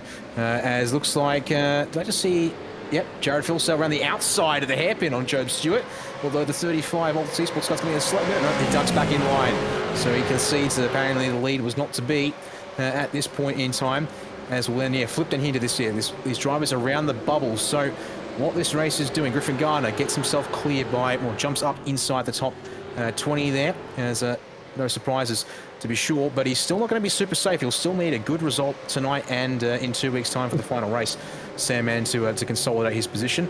You see here, Taliancic moved, it goes outside. Drivers like, yeah, Brady Baldwin outside, Yusuf outside, and then a big drop back to Brian Borg and Michael Whiting on live points means it's going to be hard for them even after tonight to be able to make their way, and I have to say, which is really closing up our candidates for the bubble, I'd say. Absolutely. You'd want to be mindful of that too, because if that starts to get, you know, that margin starts to stretch out a little bit more, it's really going to make things really tough going into the last round. And you don't want to be in a position where you have to rely on someone else having some bad luck. You want to be able to race yourself in and not stress about it. We're going to check out a Logitech G Pro Invitational replay, and this is the lead change where Jared fills out, pops it up the inside, and Job did the same thing as what Jared did, just opened up the steering, although he did have a dive back up the inside, but then you'd see on when we watched it in live time, he just feathered the throttle, let Jared have the position, and just fight for another day. Yeah, definitely a little bit of virtue and wisdom in that one there as we'll go on board with a live feed from Jake Maloney here, sitting in behind Phil Sell and Stewart as they make their way up to the hairpin once more. So not leaving much to take. We go Maloney all over the apex curve there with the right side tyres as Andre Yusuf is going to double up on the drive-through penalty with his first compulsory stop of the race back there now in 32nd. Also flashing up on screen, Ian Ford has been issued our second drive-through penalty of the race for his involvement with the incident with Brian Borg there. So definitely an extra rough night for the 115 now towards the back of the field as we keep hold of position here at turn 10 for a second and watch. There we go. So the ERT cars and the Vermilion pair of Ratro White and Jacob O'Reilly swing through. And then we've got here Kurt Stenberg, Teo Sorono, Connor Nixon. And I have to say, a little surprised to see Scott Gamble back from 13th to 17th here at this early stage of the race. It's been a rough start, it seems, for the 5-3, despite having a clean-ish car, though. Got that scrape there on the right-hand side too. I was talking up that super cheap auto paint job at the start of it, and I think I put the muzzle on him. Both sides are all dinged up, but it still looked better than what the livery looks like at the moment for the wild cards, but I won't go into that too much. But yeah, at the end of the day, he knows he's got that little bit of damage. There's nothing you can do about it. For him, it's just sort of head down and just try to salvage what he can for the rest of the night. Yeah, without a doubt. See if he can hang with this group here and then be able to maybe make some fuel savings off these guys and undercut them perhaps. Of course, there are also undercut with fuel, undercut with tyres. Going to be a bit of option here. Another one for you here, Jake, of course, given as you pointed out in qualifying, cool conditions mean that drivers, the tyres might not fade away as much as they obviously can do when it gets particularly nasty. But yeah, given the cold conditions now we're talking race trim, are we expecting drivers to still favour the undercut and getting the fresh tyres on early to try and gain spots, or maybe just managing the tyres and going for a little bit longer won't hurt them as much in these conditions? I think going long earlier in the race is never sort of a bad call. I think it can certainly benefit you. The only thing you do have to watch for is obviously that safety car. If everyone else is pitted and you cop an SC, that's a disaster. But yeah, I think just trying to look after the tyre, early phase of the race, we're only a quarter of the way through this thing at the end of the day. So I think, you know, largely your strategy is going to depend on that of the cars around you. If I was someone like, you know, Griffin Gardner at the moment, who's sort of in this front pack just sort of hanging on, I'd maybe consider going a little bit longer, trying to generate a gain later in the race. So yeah, it depends largely on who you're racing, I think, more than anything. And I guess also is the question of traffic. Obviously right now the field is between turn 1 here for the leaders, and for the most part turn 11 they're just entering the arena section now for the back of the train, with the exceptions being Yusuf and Ian Ford, who are still circulating but unfortunately off on their lonesomes at this point in the race. Cars coming in early to the pits, they might end up sort of stuck in the traffic if they're not lucky to find a bit of a gap in some of the brakes that do exist at this stage. So given that everyone's fairly condensed, we haven't really fanned out how much are the drivers going to be. The drivers will be thinking a lot about that at this stage, and when they time this first stop and see how much the field spreads afterwards in particular. As you see in the background, Albert up the inside of Hayden Vell for the top 10 spot, it seems. Yeah, I think you can also be a bit clever with the fuel. I think at this track you need to take a little bit more than the tyre change in terms of fuel. So I like in these double pit stop force races, which we saw a lot in the main series last year, you sort of counteract your tyre strategy with fuel. So if you're going to go a little bit longer, You might take a little less fuel in that first stint to sort of counteract the effect of everyone getting undercut on you, and vice versa. Obviously, if you're going to do a big undercut, you might take a little bit more fuel so that the pain in the second half of the race is maybe not so bad. So, yeah, plenty of ways you can go about it, and curious to see. You're right, it's very condensed. That's something Job has to keep in mind, because at the moment, that penalty is going to put him in 13th place. So that's a big thing. Yeah, that's obviously, that's going to put him a fair way down as looking at the battle for 14th place through to 18th at this stage. I did get a chance to run some numbers before we went live tonight, based on data I was able to get off of various telemetry sharing data collection services. And presuming everyone's starting with a full tank of fuel, we're looking at around 56 litres of refuel to make it home, and split that across the 2 stops, and you're looking at about 8 to 9 litres more than the fuel you get in just covering tyres. So you're not wrong. I think you're absolutely spot on there with the point on that with the fuel forcing compulsory stops plus the fuel amount required, both meaning that it's not purely down to the tyres here tonight that'll make the difference. As we look here, Baldwin eyeing off the inside of Michael Whiting down into turns 2, 3 and 4. Damien Johnson in behind as well. This is for 22nd place on the road, Sandman. And whilst these guys, unfortunately, are all further back than they would like, certainly going to go at it here. It seems as Whiting doesn't want to give it up for the most part. He will, though, fade towards the left side of the track through this bend on the back straight. I love how drivers are just so keen to just throw it up the inside here. It is such a good passing opportunity, and you can just see how they're all battling out, but you've got to be smart about it too. If you know someone's getting the job done on you, sometimes, like we've seen earlier, it's easier just to roll out of the throttle and not fight too much, because sometimes it puts you in a position where you'll just drop 2 spots exactly like that. So it's tricky. Oh, making another dive up the inside. Oh, nice and clean though. It's going to get tight through the right-hander though, but a good little bit of give and take there. Yeah, that's what we want to see, is the drivers giving it a fair effort, but at the same time, making sure they don't get too crazy on things there. So unfortunately for Michael Whiting, that is 2 spots conceded. Our first pit takers towards the front of the field, Richard Hampstead and Forza Elnabi will bring the 28 and 097 cars down to the lane. I think I did see a bit of a wiggle from Hampstead mid-lap, which would explain this here. We're going to be joined by Connor Nixon in the Familiar Motorsports entry. So there we go, the undercuts starting to come out further on down the order. Our top 4 unfazed, and we'll press on here, but the gap now, as you can see, opens up between the top 4 and those who are chasing them here, Sandman, not at the start of this race. I like it. I like that that Hampstead's gone in. He was in P5 when the pit stop started, so he's been the first of the front guys to blink, and now he's just got to find himself into get in a position where he needs to be smart with the drivers around him. He's obviously going to come across drivers that are on older tyres, so he's just going to take that into consideration. Hopefully it's nice and clean for him, but it'll be interesting to see what sort of margin he's been able to close up when the rest of the field decide to pit. Yeah, just the waiting game we're going to have to make here before we can talk to exactly how things play out, as Hampstead out of the pits just in front of Luke Mitchinson here at the hairpin. And able to beat out El Nabi by a bit of a margin, and the answer is by taking 8/10 less fuel on board at that stop, and also slightly better from cone to cone in the pit lane as well. About a second overall difference from start to finish. There's Sam, there's big thanks to Joe Kennedy for bringing the numbers up on screen for us to actually have a look at in person here. So 1 second difference in lane time, less than a second difference in fuel. It might end up making a difference at some point. Also maybe a variation here in terms of how much fuel they were burning in the start of the race as well, I guess, because fuel numbers can be a bit of a magic rather than science, depending on how you go about applying the right foot around a track.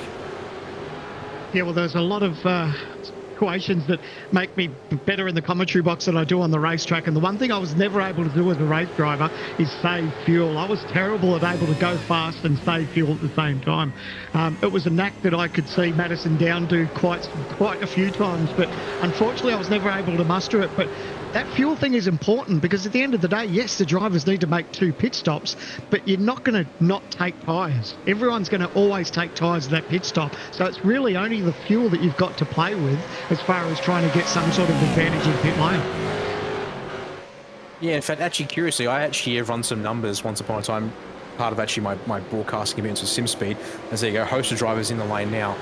I've got a rough bit of calculations to actually to sort of figure out how much fuel a driver's getting in at a pit stop. And in fact, running that through my sort of arithmetic I've got, that 0.8 of a second difference that they were stationary for translates to about 2 litres of fuel in the favour of El Nabi.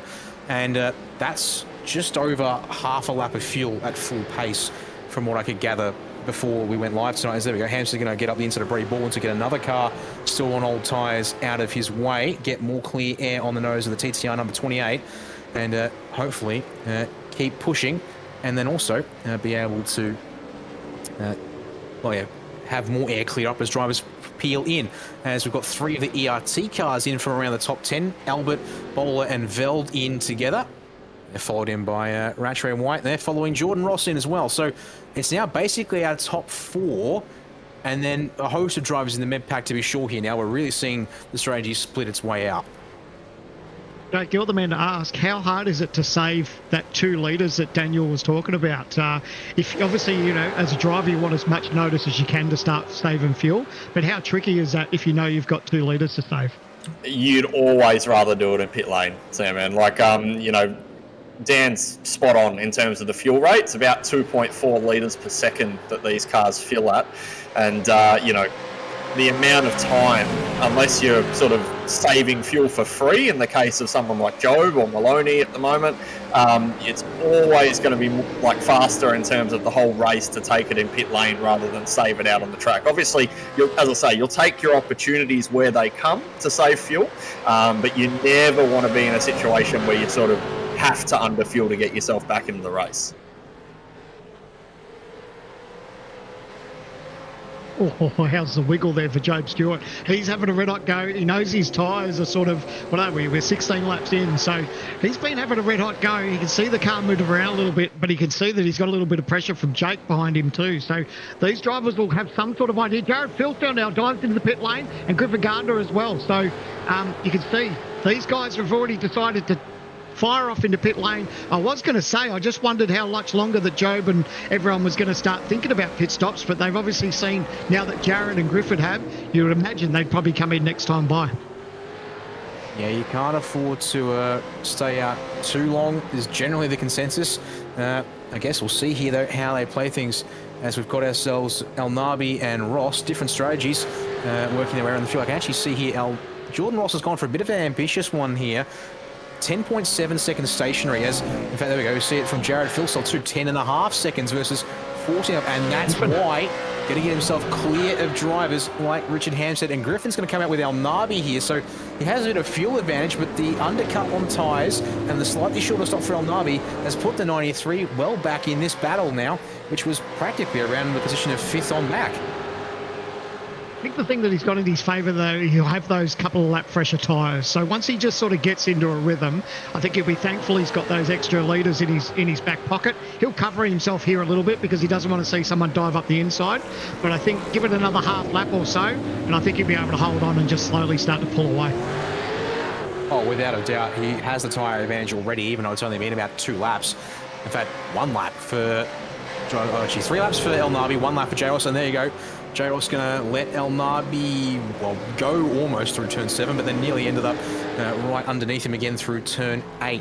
As we head back to our leaders, and yep, that's definitely coming into the pits for Stewart, and Maloney will follow through as well. So here comes the crunch point. How much is this going to hurt the 35 here with an additional 10 seconds to come in this pit stop? We presume at least.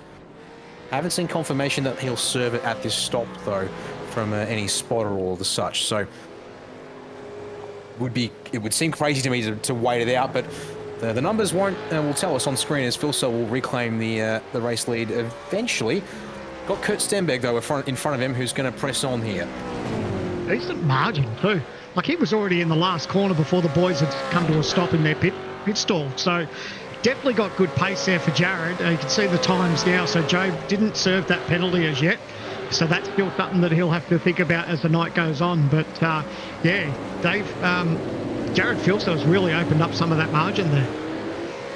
Yeah, it's a little surprising that Job's not going to serve it, because now if a safety car comes, Jake, he's literally put himself in the worst possible spot. He's got a second stop to do and then get sledgehammer hit by the penalty and fall way down the order when that penalty gets served. Yeah, of course, if it goes green, we'll say otherwise, but that's a blunder, in my opinion. That's a necessary penalty to take at that point, because it looked like he was only probably going to lose 6 or 7 spots, which is still not a disaster. But yeah, as you say, if we get a safety car now, or worse yet, sort of in the last part of the race, that's going to absolutely murder that car. So yeah, not sure. Yeah, we don't quite understand it. I guess maybe if we're lucky, we get a chance to speak to Job if things go his way, and we can maybe find out what the call was there. But I guess it'll have to be ifs, buts, and maybes for us here in the commentary booth until the checkered flag flies. As we just saw there, Bo Albert making a move at the inside of Sean McNamara. That was at the hairpin. As we're going to look at it top down on the Logitech G True Force replay, as that's Ross Stewart, El Nabi, and then if it'll be handed, there we go. I think it was Rattray White, Rattray White, Albert, McNamara, Veld Bowler, and it's O'Reilly, so Jacob O'Reilly at the back of that group there. There was a little bit of a puff of smoke from the right front of Albert's car as he got up the inside there, and but was able to make it stick without any harm or foul done there. Interesting shot too. That one just gives you some sort of indication of the lines that people are taking. Obviously, sometimes that's dictated a little bit on your tyre life and everything else. But yeah, really interesting to see just where people are positioning their car to get through that hairpin. And the answer, being they're going to. There's a mix of lines here. Most drivers are going to stay out to the outside and try and turn down, you'd think. As up the road, Griffin Garner to the inside of Hampstead for second place. Once again, the 93 will get that move done neat and tidy. Not too much of a complaint from Hampstead either. And there you go. Stewart, Ross, Maloney, El Nabi, the train further on back. As there we go. Bo Albert now trying to take on Zach Rattray White and clear on exit of the hairpin to the 06, making his way forward. Look at things here, and he's got a fuel advantage compared to Rattray White and teammates Veld and Bowler, more or less. So got a little bit more fuel on board that car and making good use of fresh tyres, it seems, despite being on the same tyre strat. So a bit more confidence, a bit more grip underneath Albert, it seems, at this stage, which is definitely what he'll be hoping for, given he started back in P15, now up to P8. Speaking of fuel loads, I think this is why we're seeing a little bit of a charge from Jared. He's got that clear air. He's making the most of it.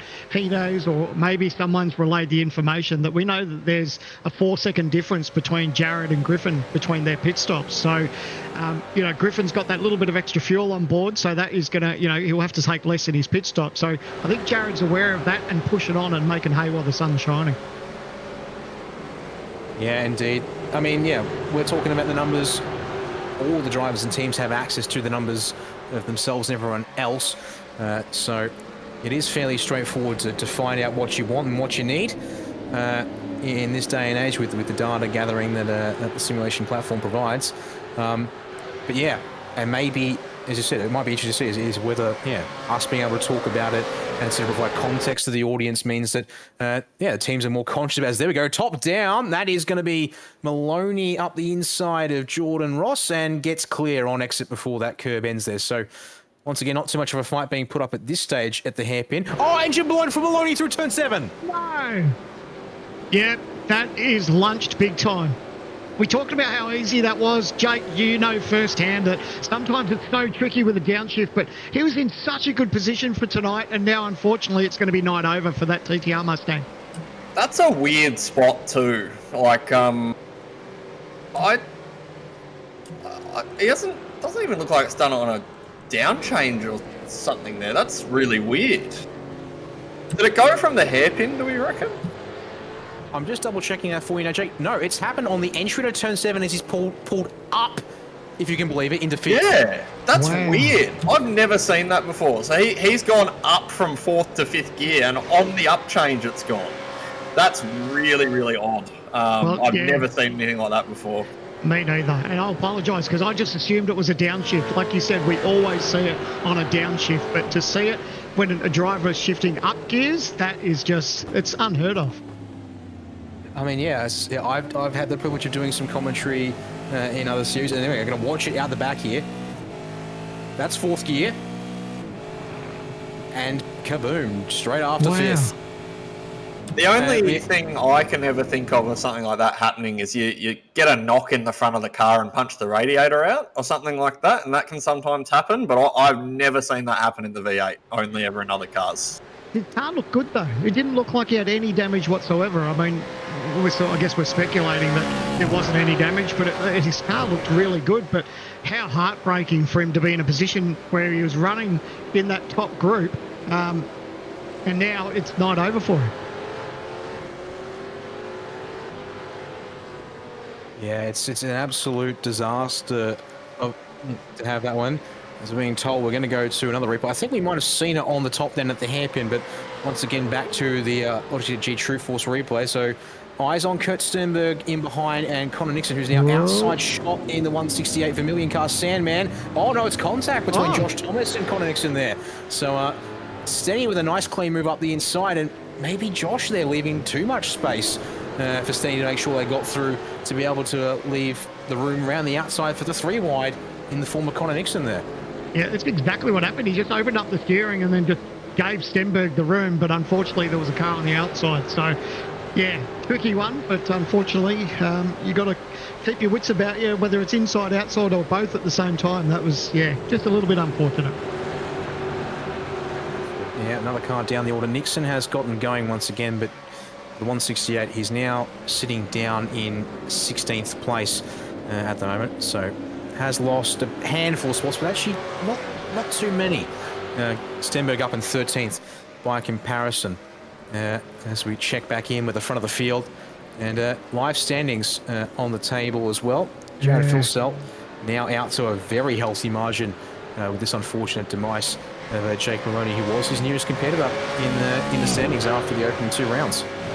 Well, thankfully he's done such a good job, Jake Maloney, in the first couple of rounds, that yes, he's taken a hit tonight, but it won't be as bad as what it could have been. If he found himself a little bit deeper in the championship, it could have been a big bad night as far as points. But for at the moment where he's sitting in 7th, he's still in contention to have his a pretty cruisy final round, hopefully, to make the series for 24. I'll be curious to see. I mentioned you are going to go to the second page, looking at the guys around the bubble. Now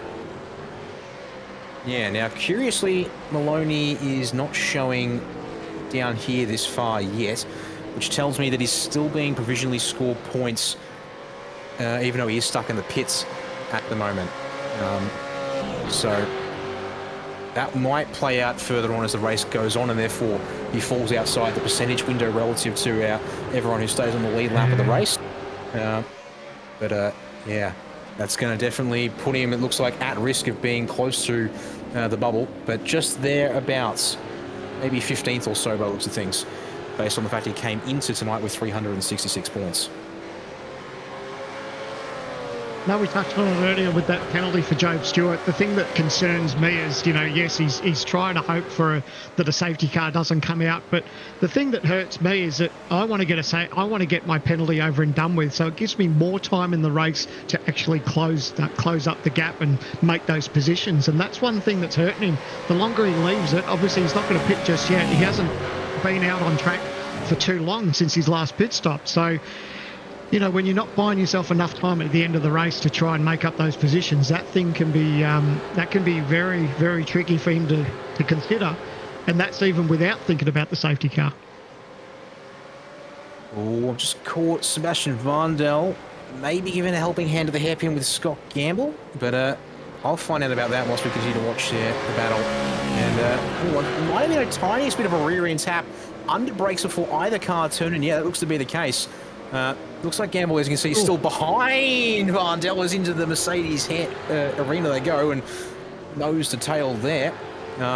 Looks to be, for the most part, no harm, no foul, given no positions were exchanged. So they continue on their merry way, it seems here, Sandman. But it's again a bit of a biff barge, another scrape, perhaps going onto that 543 WKMP SimSports machine here as we're just crossed over the halfway mark. Now we are going to get it up on the split screen replay whilst we continue to watch the live feed on top. Always tricky, isn't it, into that hairpin? It's such a fast part of the racetrack, these guys. So they're side by side, not giving an inch. Tucked in behind. Oh, just that little bit under brakes. Just caught the back of him, gathered it up, let him gather it up, main thing, and that was good. He just rolled out of the throttle, realised that he made that mistake, tucked the back of him and just let him gather it up and hold position. Yeah, which is good to see. Yeah, that touch of sportsmanship is there, regardless of where you are in the field, and that acknowledging that, yep, mistake was mine, and that's what caused would have caused the loss of position. But in this case, it hasn't happened, thanks to taking a moment to pause and let 444 of Vondel settle down and get back into a rhythm here. Which, speaking of rhythm, is what we're seeing here from Jordan Ross and Forzan El Nabi. Now, critically, after the stops, it looks like Ross was going to let Forzan lead them around, but they've done a bit of a switch in the meantime, it seems. And see if the 143 can do the leading, which does make some sense. Jordan is rocking about 2 seconds less fuel than Forzan at the pit stop, so should have a wider car to work with here, and maybe just make all the difference by the hundredths here as this the fuel burns out of both of these cars here. Well, finally, what is it, round lap 25, I think the race has actually started to settle down a little bit. It was quite frantic in the opening laps, and now everyone's got themselves into a rhythm. They've got a bit of an understanding of obviously how their car's handling. They can see and sort of half predict of how their race is going to play out. They'll know when they're going to pit roughly for the next one. It's now just those the things to always take into consideration, whether there's a safety car, whether there's something that could change the face of this race. And as Jake touched on earlier today, that huge announcement from iRacing that weather is going to come into play. And imagine here we are, lap 25, and you think your race is going great. Then the rain starts to come. This is going to be an exciting thing. We see a move up here up the inside of the hairpin too. But throwing weather into this consideration is going to be absolutely huge, and one that I can't wait to see as a commentator. And I think, thankfully, I won't be in the seat. Oh, I mean, every now and again, I still delude myself into thinking I have some driving talent and putter around in various few things here and there. So I guess maybe I'll give you an in-person report if I'm called back to the box later on in the main game season at any point as to how things are going. But unfortunately, it will have to be baby steps with the introduction of the new weather system, as they do have to build out the rain tyre model for cars as they go. But yeah, starting out with the full fleet of the IMSA field of GT, LMP cars all getting it to start off with, plus your FIA F4 entry. The Toyota 86 is getting it, as well as the FF 1600, the Ray Formula Ford will also be picking it up to start off with the promise of it rolling out to more cars. Whether we see it on this particular iteration of the supercar seems unlikely, unfortunately, due to the age and the fact that we are expecting the next generation, the current generation of cars to make their long-awaited appearance. iRacing certainly wants them. They've said as much publicly on Twitter in the months previous. But yeah, just a hint of a tease in the development post today that they're working on the supercars, it seems, and that there's something else coming from Australia. We don't know if it's tracks or cars. And of course, there is still Pukekohe, which is to come as well. So hopefully a chance for some extra content to make things interesting. And yeah, Rain comes in a third-gen supercar. There's just as much of a handful as these things are. Yeah, that's going to be something to watch out for, that's for sure. Thinking about retirement, Jake?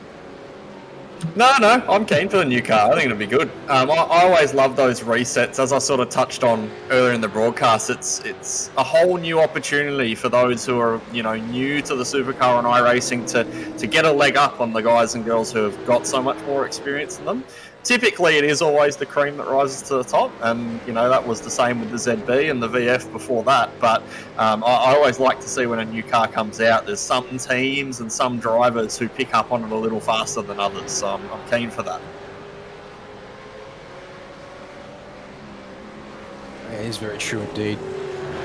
I'll be watching because also having the chance to run my own series elsewhere in the community. For this year means that I'll hopefully get a chance to see that in action and maybe get to pull some of the strings as well on that side of things. But yeah, as you said, also the top end of town will be very fascinating to watch as to who adapts, who climbs up from the second tier, perhaps as it were, as Job Stewart up the inside of Griffin Garner into turn 6. Garner not looking to contest whatsoever at this time of the race, so no surprises, because Jared Philsell, whilst we've been happily chatting and watching various things, Sandman has pulled a 7.7 second margin on the two behind. Yeah, I had a feeling that was going to happen. I touched on quite a few laps ago that he had sort of his head down. He was probably thinking about how the race is going to play out, but all these drivers are not worried about Job as much as the paces he's got on board and that he's currently in P2. Everyone knows that he still has to take that 10-second penalty. So for them, it's just if they see Job on the back of him, they're just going to move over and let him go because there's no point really holding him up. But how's the battle here? Between 3 or 4 cars, all having a red-hot go, and this is into the tight middle section. Oh, it's almost, you need to go almost single file through there because it's so easy to make a little mistake and touch someone. It was 3 wide on the exit of the hairpin there. Seb Vardell led them all in, but he overshot the corner a bit.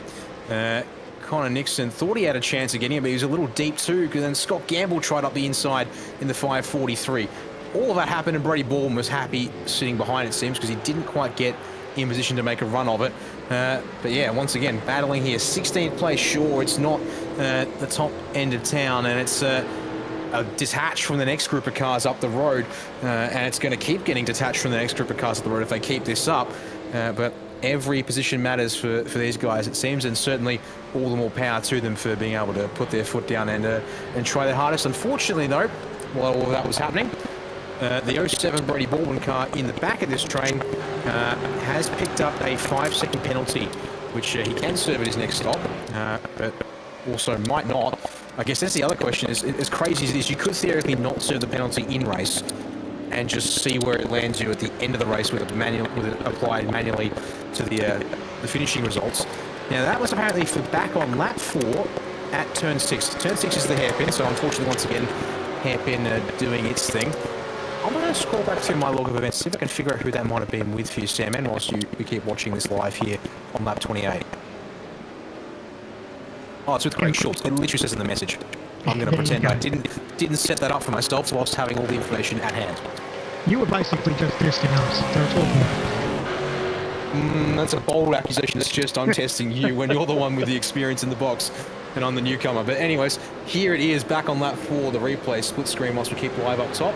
So Brady went to the inside on the brakes. Oh, that's locking. That's a big lock to the front right, and it's not much, but it's a hit check. And then I presume he took the place away from him as well, which would probably have been the icing on the cake for the penalty to have come down from race control there. Yeah, that's hard too, isn't it? When you know you're going deep and you feel that tyre lock, you've got to try and release it to try and stop locking the brake, and then you just know that unfortunately it's going to turn into a little incident. But it could have been a lot worse, but unfortunately that contact was made. But it's really tricky once you start to lock a tyre. Yeah, it is. And actually, I'll throw another one to you, Jake. Obviously, yeah, no driver assistant car assistant yet. The brake locking obviously is something that can happen, and obviously it can be front locking if you go too you fall on the bias to try and get the stopping power, rear locking either from the brakes, but also I guess rear locking if you don't get the downshifts and the rev blips right.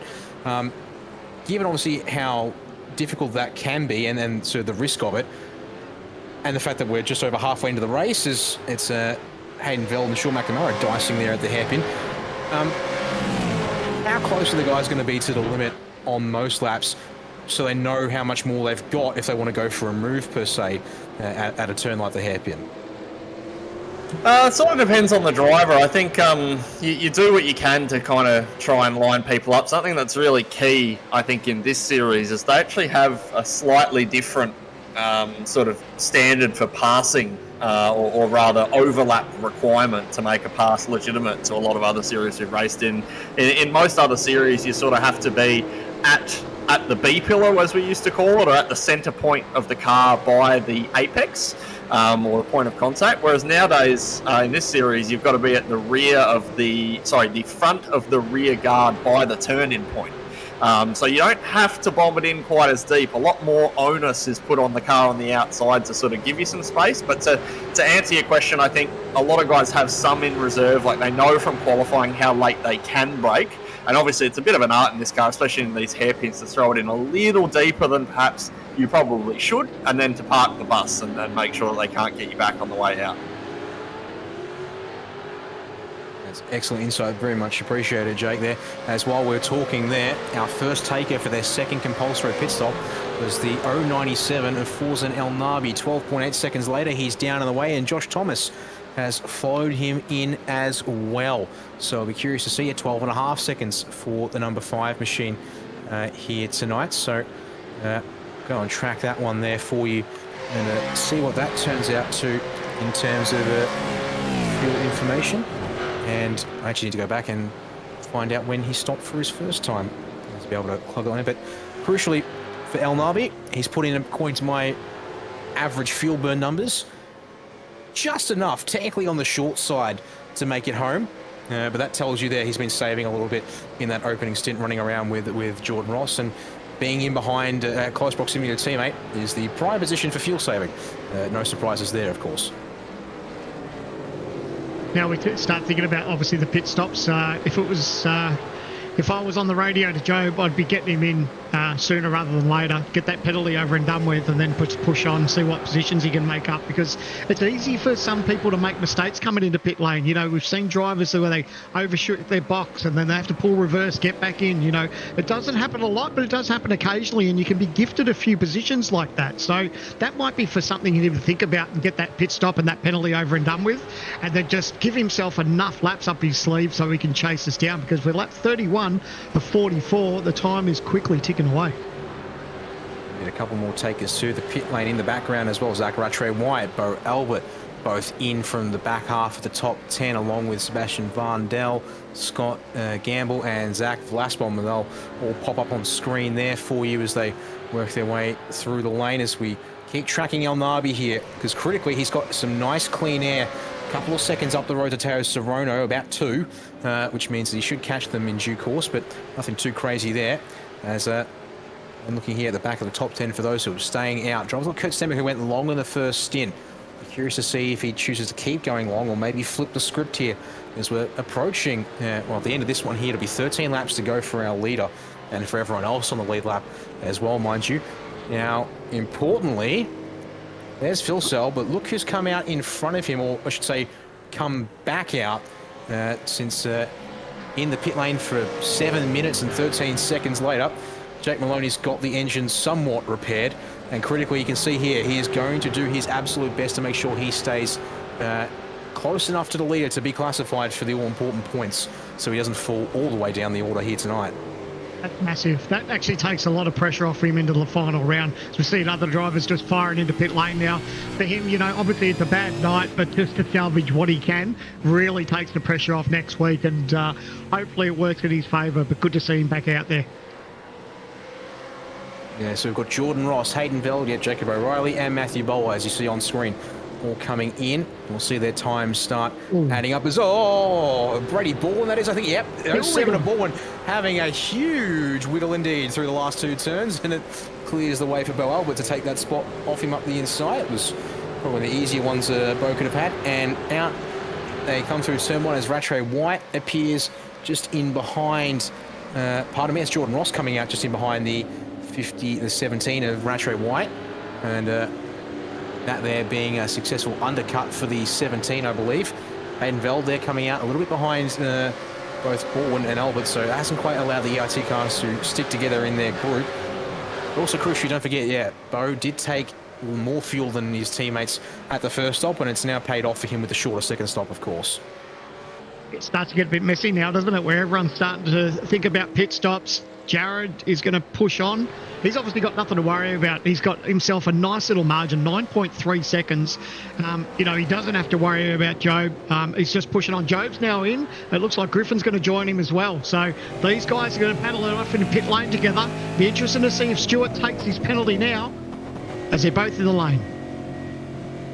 I would think surely he does it. And there's some comms over the radio. I'm just going to rewind and double check if that's what it was. No, probably it was an incident report from the 727 of Chad Lewis.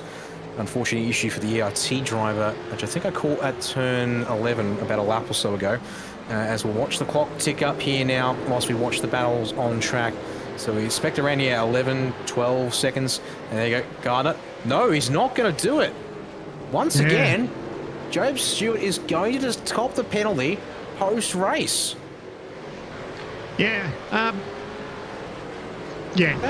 I think for me as a commentator, I want to see that penalty happen on track. I don't want to see it after the race. I think, and it's only my personal opinion, I think a driver should serve that penalty in the race and not just have it added to his times at the end of it. But that's just my opinion.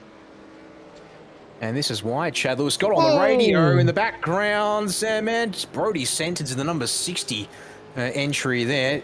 Now, from that angle, it looked like he just absolutely fired it in from nowhere and just, took the right rear of Chad's car for a bit of a how you going, and put him half around in the gravel, but thankfully for Chad, not all the way around, just a whole lot of speed lost as they've come out of the pits, and Gardner has jumped Stewart in a little bit of crossover there. It was a good save though, wasn't it? Man, he had his hands full there, just opposite lock, trying to hold on to it. Thankfully didn't get buried into the gravel trap, but it was a big dive. As we're going to, I think, get another angle. Much appreciated to producer Jay Kennelly for this one here. So on board with Sentence, looking at the back of the 727 at Chad Lewis. Whoa. And, he's in deep. Although, interesting enough, he makes the corner stick.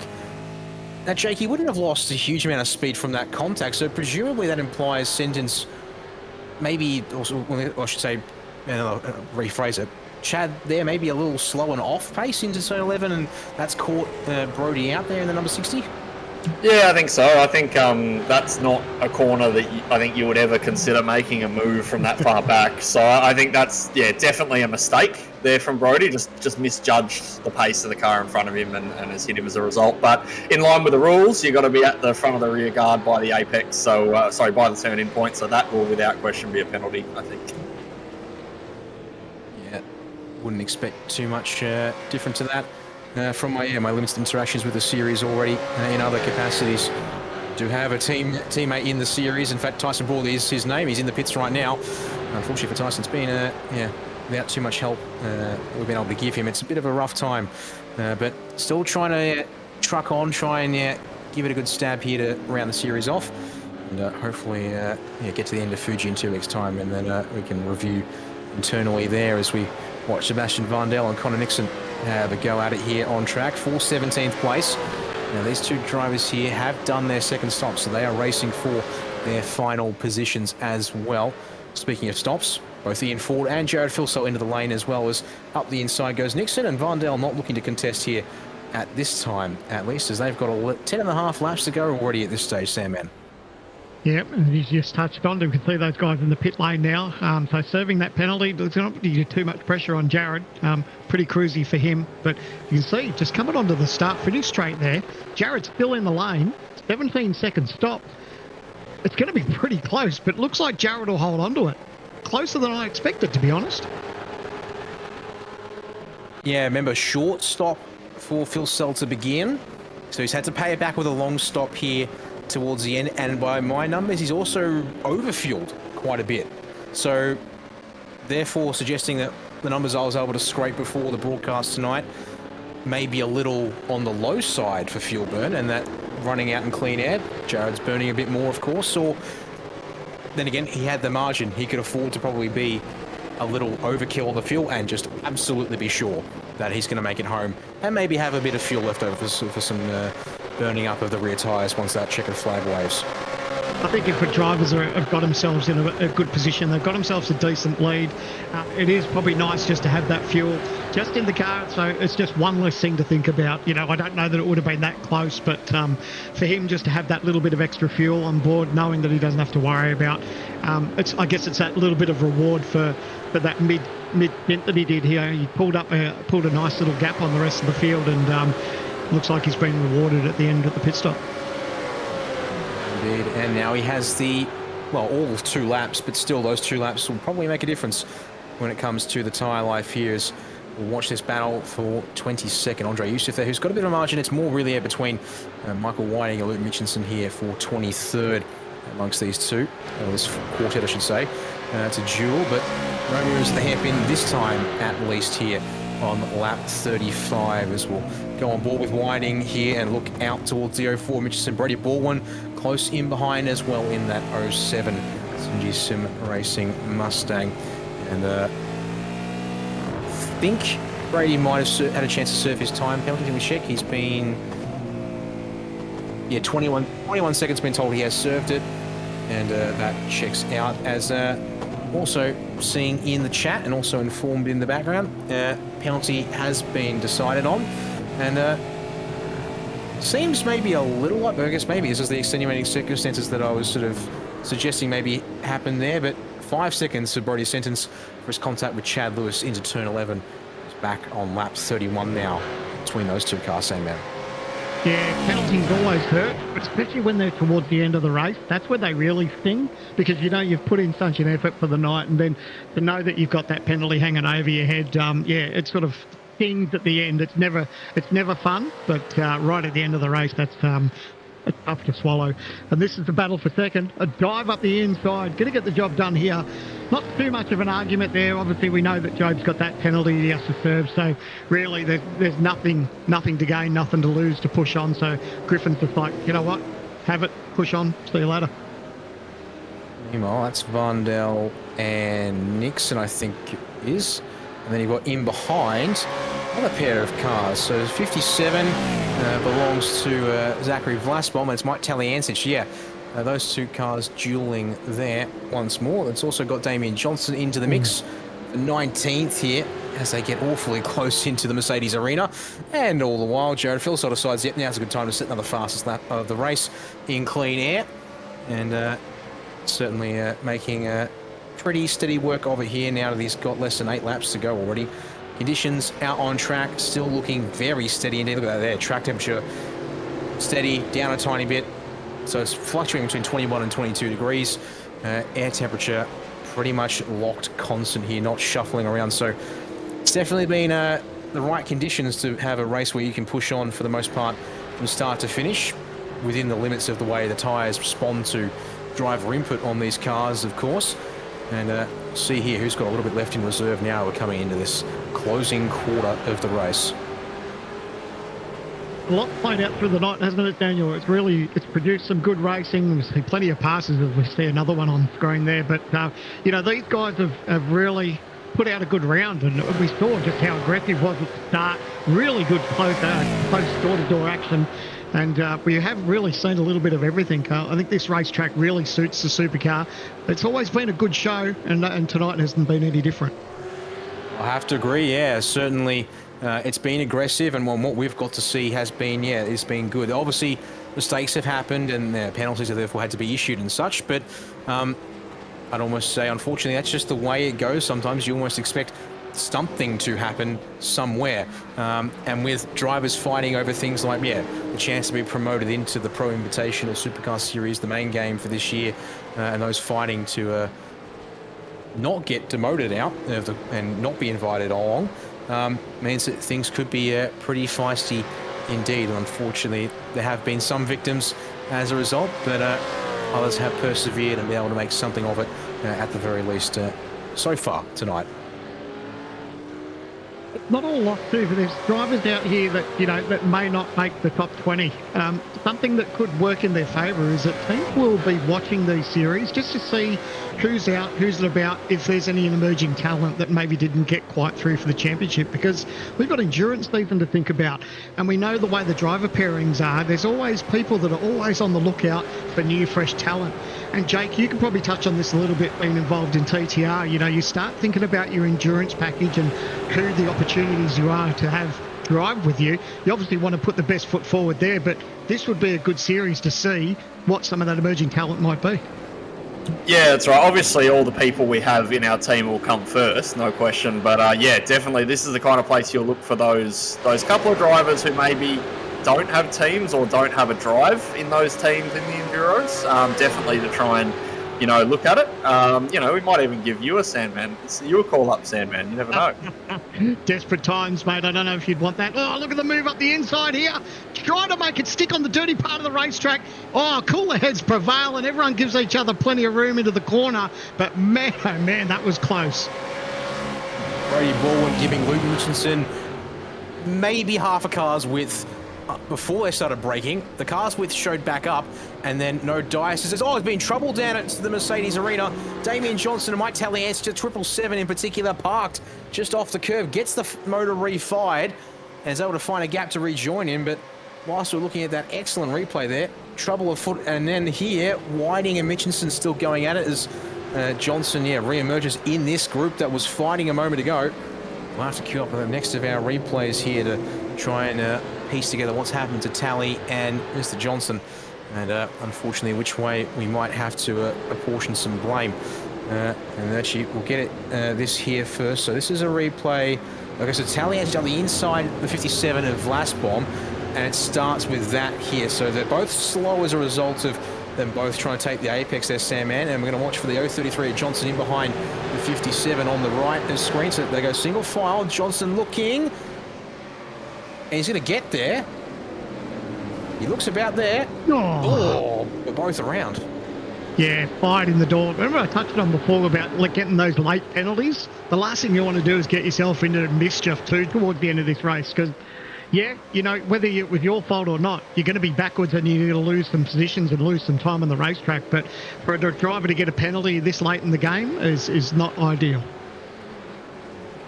Not at all. No. And also men's race control got a couple of laps to, if they can, and then given they haven't been too busy, it seems, tonight with penalty reports, they'll work on getting a decision out, I would think, before the checkered flag flies. So we at least have some information for you watching along with us here. Leader is inside, 5 laps to go already, Sam, and they just keep ticking away, it seems, whilst we're watching this fighting up and down the field. Johnson now trying to get back through on teammate Brady Baldwin, go after Andre Yusuf there, who's got 7/10 on the 07, and maybe make a couple of spots back for the 033 here before the flag flies, get into the top 20 to finish off the night after that little incident there. Good little battle too. It's good to see that all the teams, all the drivers haven't sort of spread out in massive margins. It's good to see these little battles, and I think this is what the Logitech series has been famous for throughout the last couple of years. It doesn't matter where you look in the field, there's always great battles. You don't have to be in the top 5 or 10 to be putting on a great show. That's what this series is all about. And one thing that we're excited about, looking forward towards 2024 and who's taking part and the battles that we're going to see throughout the year. It's going to be incredible. Oh, trouble for Zach Vlasbom at turn 2. Engines currently off. Oh. Waiting for a gap maybe just to get back in. Or a safety car. Nope. Being told mechanical black flag, and he's just requested a tow as well, Sandman. Parked off the road ever so slightly, but is this going to be the... with 4 laps to go for the leader as he comes across the line now. You want to be Job? Job? What is race control going to do about this?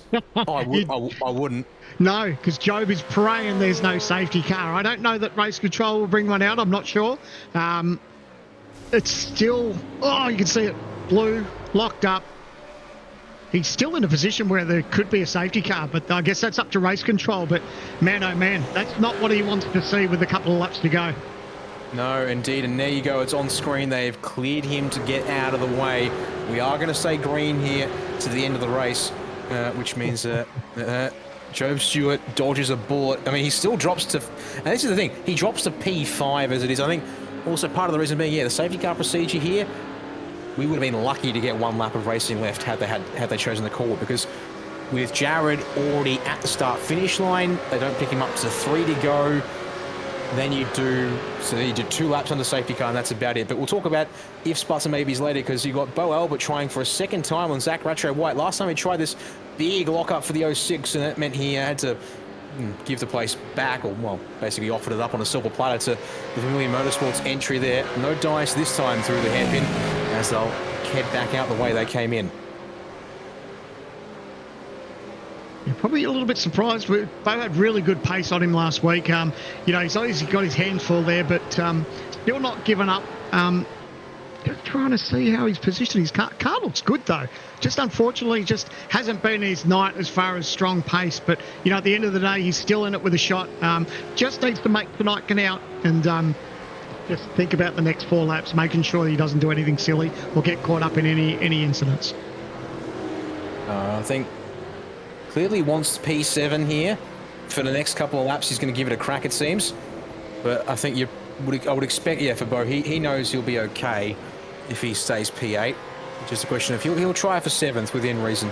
Doesn't want to give Hayden Vell, although mind you, working with Hayden at Evolution Racing Team means he's probably not too concerned about that, but it's maybe whether Sean McNamara could roll the dice in this situation and suddenly become involved, as we'll go on board with the 06 and keep our eyes forward here as they make their way up into turns 2, 3 and 4. It's complex once again here, and see who gets the better power down. I have to say that goes slightly in favour of Rattray wide ahead of us here. Of course, the slipstream will bring the 06 back into it, down this straight away. Listen to the downshift. We spoke about that earlier.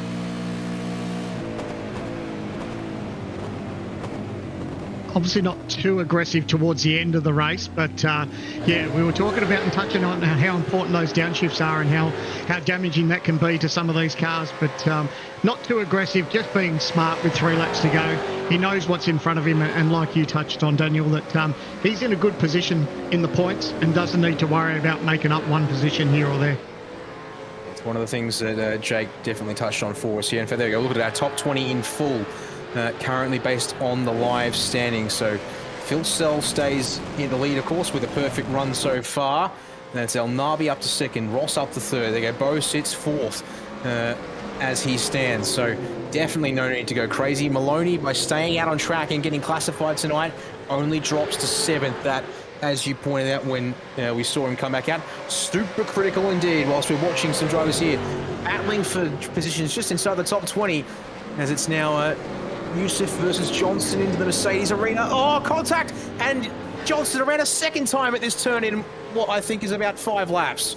Man, again, see, these late race penalties, this is what people don't want to get themselves in. But, you know, obviously he's there in the points, and you can see how those changes has just knocked him down.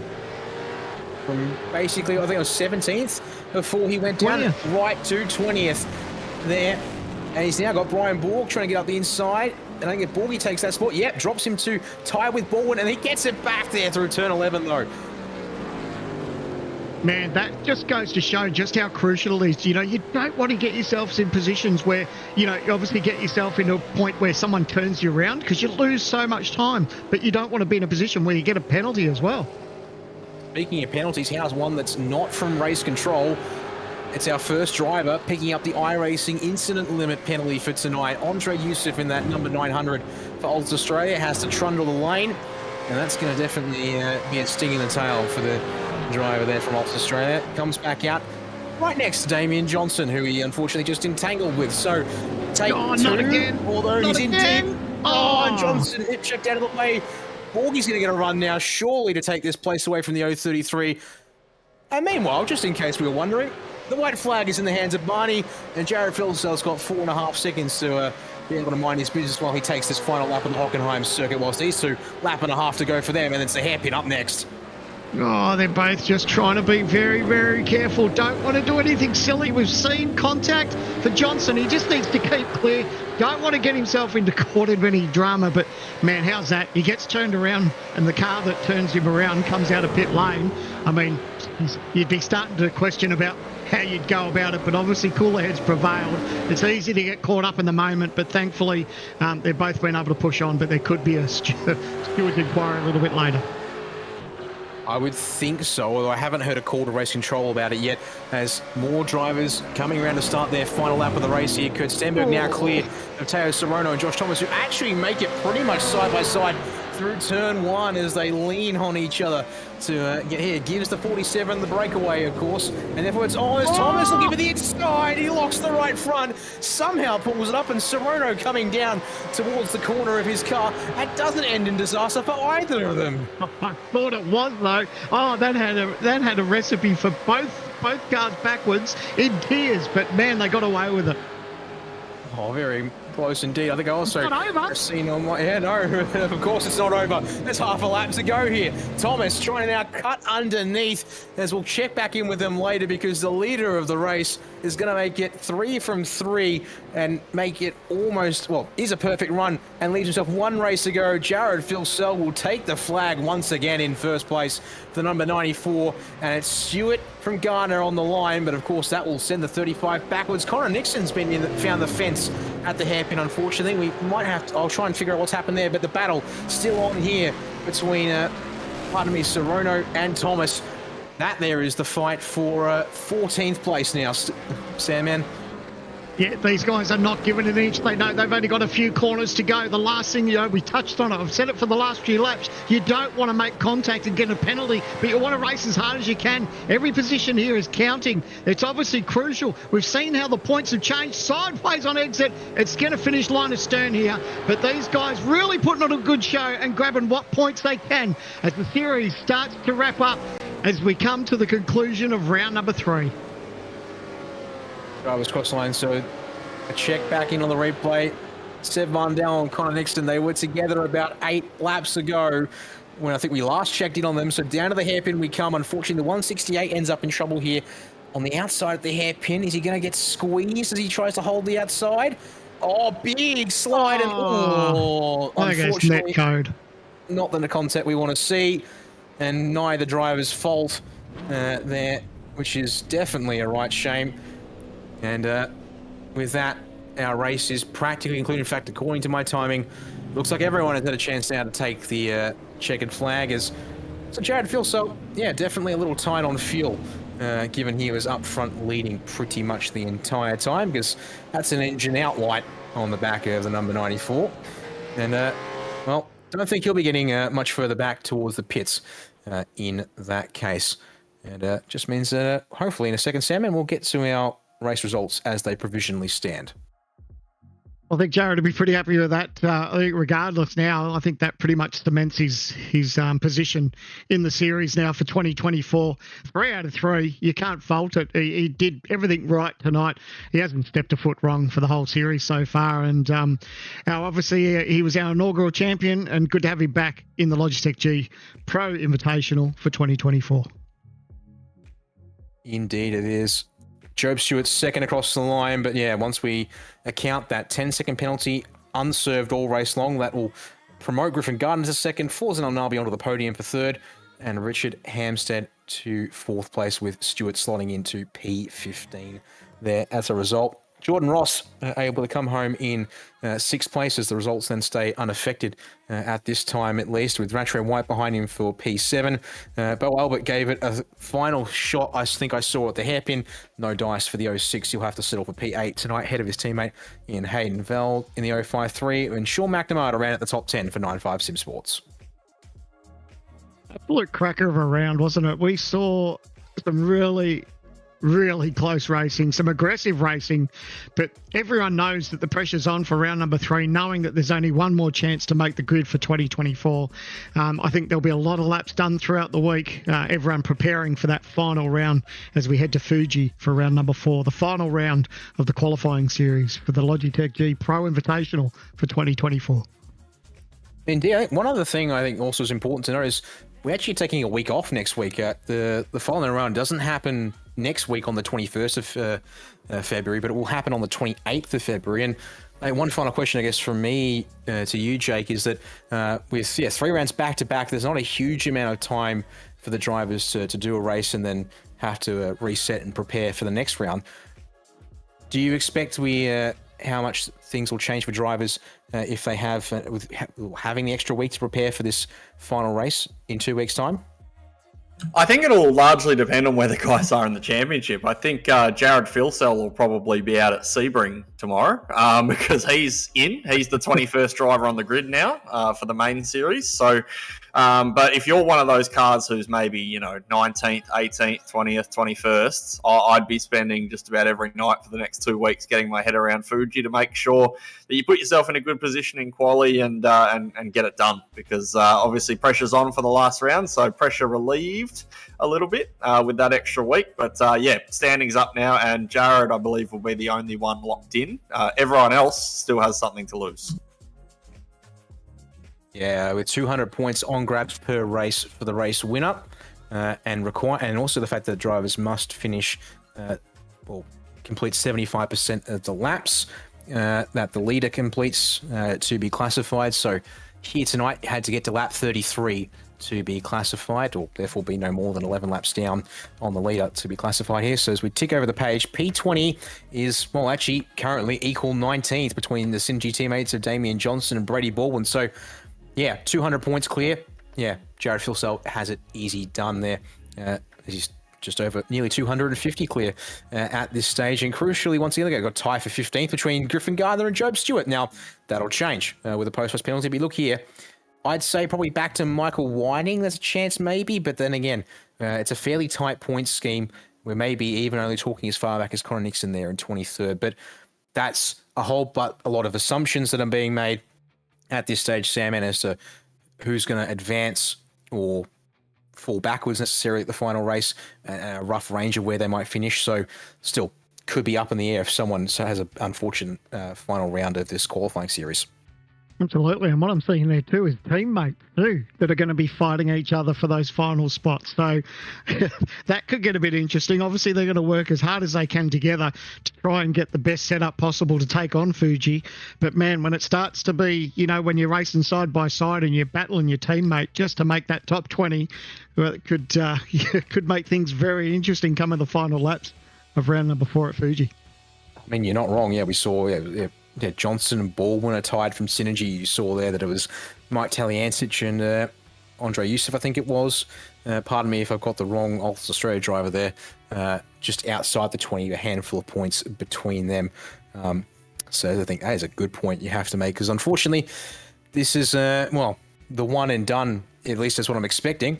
Scott Rankin to be back on the microphone for the final round on the 28th of February. For the race at Fuji to conclude the qualifying series here in 2024. But I guess, final takeaways from the racing action tonight from you, I guess first, Jake, as our sort of expert advisor and Pro Series competitor. Yeah, I think, pretty good night out there for most of those guys. Obviously, I was pretty gutted for Maloney. That really, really sucks, but I think he was 7th in those results in the end. So I think all will be all right, but I'm pretty keen to hear from Jared and see what he's got planned for the next couple of weeks, because he's in now. So I reckon he'll be off to Sebring. Yep, we're hoping we'll get some interviews, but I guess maybe whilst we're waiting, Sam, and I guess your sort of closing thoughts on what we saw tonight, and anything sort of starting to form when it comes to, as you said, we've got here the footage from Fuji, our venue for the final race in 2 weeks' time, sort of already beginning to come to mind at this stage? Yeah, the thing I loved about tonight is the aggression, the passion that the drivers had. They're all battling each other like it was the last lap, and it was only the first lap. And to see that these guys, and they were all taking it on and knowing what was at risk, if we've seen that level step up for today, imagine what it's going to be like for round 4. But the last thing you want to do is take yourself out of contention when the fact that you could be in the points, but a silly mistake might actually spit you out. And there's no more second chances after Fuji. Once we get to Fuji and it's the last lap, it's your last chance. Yep. And deciding it on, hopefully we'll be deciding it on the track and not anywhere else. That's, I guess, the other thing that we'll be waiting to see come Wednesday, the 28th of February, 7:45 p.m. Australian Eastern Daylight Time for those who are looking to tune in to the live broadcast. And we do have some drivers starting to filter in for interviews. Unfortunately, no sign of Jared Filsell, our race winner, but we'll grab the man who's come home second across the line first, Job Stewart. Good to have a chance to chat with you here at the end of the night. But unfortunately, we received word of a race time penalty that was applied to you, Job. And as far as we can tell, you've chosen not to serve it during the race. Yeah, thanks, guys. Yeah, I honestly forgot that was an option, to be honest, to serve it during the race. Like, I thought it would just be added on to my time at the end, but yeah, it probably would have been a little bit smarter to serve it in the pit stop. At least then I'd be in the race for real. But at the end there, I was just trying to edge out the gap to, I think Ham said, who was in 4th, but I didn't quite get it, so he ended up P5. Indeed, unfortunately for you, it will be a P5 uncorrected as far as we can see, with no other penalties outstanding for the top 5. But nevertheless, to come home, pardon me, it was 3rd at the first round at Road Atlanta, and then effectively 5th here tonight. Apologies if I've got you and Griffin around the wrong way from the first round of the season. But all in all, unfortunately missing Magny Core means you're on a bit of the back foot, but still 2 results in the top 5 is now a strong showing here in the qualifying series, and 2 weeks to prepare for the final round at Fuji.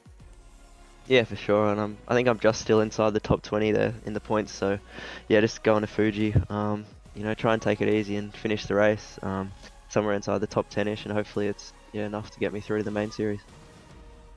Well, indeed, that definitely sounds like the plan, but with the pace you've got, certainly we'll be looking to see you up towards the pointy end once again, all going to plan. And with that said and done, Joe, who would you like to thank for the result here tonight? Yeah, just thanks to all the Altus Esports guys. Been working pretty hard during the week, so yeah, thanks to those guys, and thanks to Virtual Racing School as well. Well, there we are. Big thanks to having a chat with you here tonight, Job, and yeah, good luck with things. Also, been given a bit of a side note. Congrats on getting your Super 2 testing underway up at Winton. How's things going there, real quickly, with getting ready for the real world season this year? Yeah, thanks. Yeah, it was a pretty good day last Monday at Winton. Just jumped in the car. It was my first time back in the car since Adelaide, and obviously a brand new car, so I just had to get all my seating position right and everything like that. But yeah, once we did all that stuff, I think I was pretty happy with my pace, and the team and everyone was pretty happy with how it went. So yeah, just onwards to the first round now. Sounds like a good plan indeed. Well, yep. Good luck getting ready for that one there as well, and hopefully the guys here will get a chance to speak to you after Fuji as well to wrap up things here in the qualifying series. Yeah, thank you. Well, with that done, we've now been able to bring in the man at the top of the table, and Sandman, I'll have a hand to you once again to chat with our race winner here, Jared Filsell. Jared, congratulations. Spoke to you on the front row at the start of this race after qualifying. Again, another faultless performance. It was a great battle, especially in those opening laps. Tell us about that. Yeah, draft's pretty crucial around here. It's pretty good. Yeah, it was cool battling with Job there. I picked up a little bit of damage from a little bit of lag contact. It's unfortunate, so probably hurt my straight line speed there a little bit. No, it was cool having a battle with Job. I think he had a penalty over his head, but good on him for having a crack. It's always fun to race. I didn't intend to pass him back. That was just a mistake on my behalf. But luckily, there's plenty of room on the racetrack to just dive at the apex and hopefully get the thing turned. But yeah, I just didn't want to put myself back into towing someone around for the rest of the race, so a little bit of a change up with the strat and short field just to get some clean air and put the pace to use. Been a good qualifying series. Now, tonight marks 3 from 3, so that pretty much guarantees you a start for the 2024 Logitech G Pro Invitational. Congratulations. It's been a stellar race for tonight, but it's been a great effort for the last 3 races, you know, to clean sweep that so far. Obviously, you'd be pretty excited about what the possibilities are for 2024. Yeah, for sure. I think myself just trying to stay as active as possible is important. I struggle with motivation a lot to drive this thing sometimes, so getting up week after week is actually not too bad for me. So yeah, we'll see how we go at Fuji next week. New track, haven't driven it before in this car, so yeah, it'll be a nice change to learn something new. That was going to be my next question. Had you driven the car around there? So yeah, how do you approach that when it's a brand new racetrack for, you know, not familiar with this car? Do you just get out there and just start turning laps, or do you take some advice if someone may have done laps around there previously in the car? I don't think anyone from the team has. I've done a few laps there in other disciplines with GT4 and GT3, so I know the race lines and know my way around it, but this car's completely new. So yeah, it'll be very interesting. We'll wait and see next Wednesday. Well, congratulations, mate. Before we let you go, surely there's some people you want to thank for tonight. Yeah, I'd like to thank Dylan for jumping on. He was with me most of the night, keeping me sane and giving me some numbers to think about and whatnot, as well as Speed Cafe for jumping on the car. I actually uploaded the correct spec map, so the car looks even better this week. As well as Ryko Performance. This setup that we've had there, I'm pretty sure that'll probably go on the Ryko website at some point, so if you're looking for a setup, go go check those guys out, as well as all the guys at Lobs Esports, James and Dylan for putting the bulk of the work in this week, just to have a reference and someone to chase is always good. So yeah, thanks to all those guys. I'd like to say thanks to my mum for watching. She wanted a shout out, so thanks, mum. All right, Jared, congratulations, mate. All the best in your preparation for Fuji. It takes the pressure off you, but congratulations, mate, and looking forward to seeing you run in 2024. Yeah, thanks, mate. See if we can go get another one next week. Thanks. There you go, Daniel. And now we've got one more driver joining us now. It's Griffin Gardner. I'll hand it back to you. Indeed, thanks for that, Sam, man. Oh, good to chat with you once again, Griff. And yeah, solid result tonight. Busy racing with Job in the second half of the races. Jared sort of pulled away. So once again, strong points for you to consolidate, getting yourself locked in to the Pro Invitational for this year. But still, obviously, got to get through the final round to make that a certainty here. Yeah, it was a pretty good race actually. It was pretty busy at the start. There's a lot going on. I think the pack behind us were probably battling a bit too hard, and the top four just broke away. So that made it a pretty simple race for us. Yeah, that was a good point you bring up there. Yeah, at one point, maybe the 5th through 8th battle was close by, but then it seems as people sort of chose some different pit strategies there at the start, that sort of really broke that group apart behind you, it seemed. Yeah, I think a lot of people actually took a lot less than me. I think I had 4 or even 5 seconds on some of those guys in that pack behind, so I knew just overcut and coming out in the fresh tyre, and that everyone kind of settled back into position there. And obviously, I think something happened to Maloney. He never really came back into the battle there, so it's a pretty simple race from there. Yeah, unfortunately, blown engine for Jake somehow, of all things, on an upshift. Well, sending him out. He was able to finish the race tonight, but yeah, unfortunately, taking him out of the lead lap fight, that's for sure. But I guess, yeah, good night for you, consolidation. You've now got sort of 2 weeks to get ready for Fuji.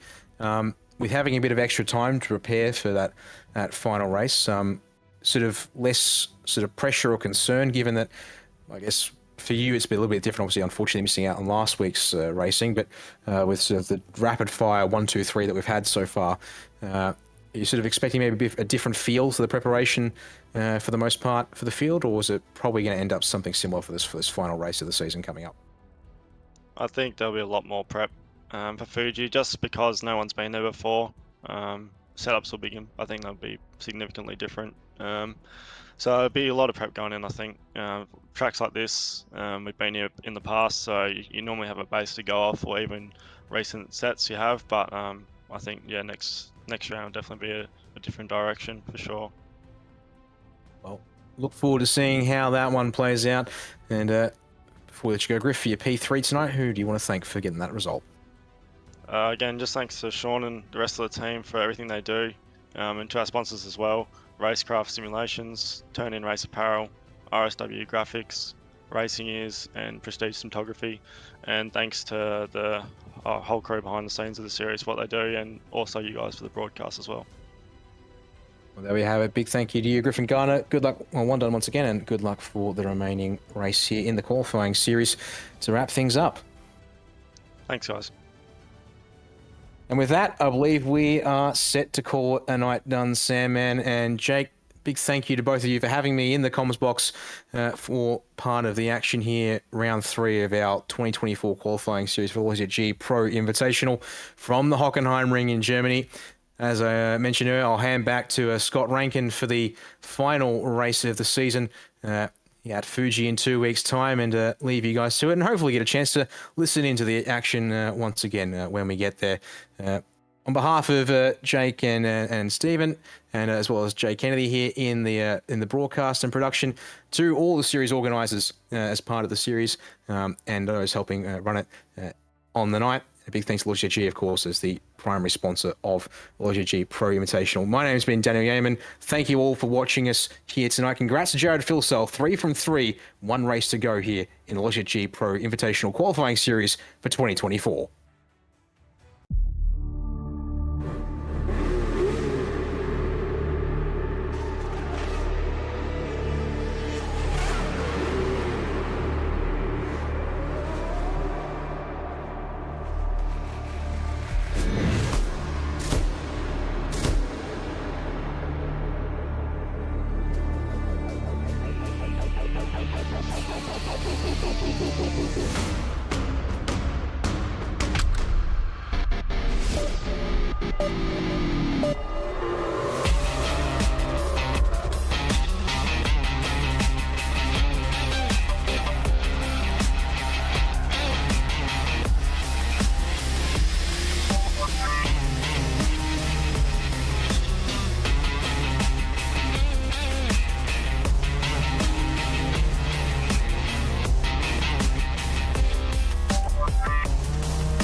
to you.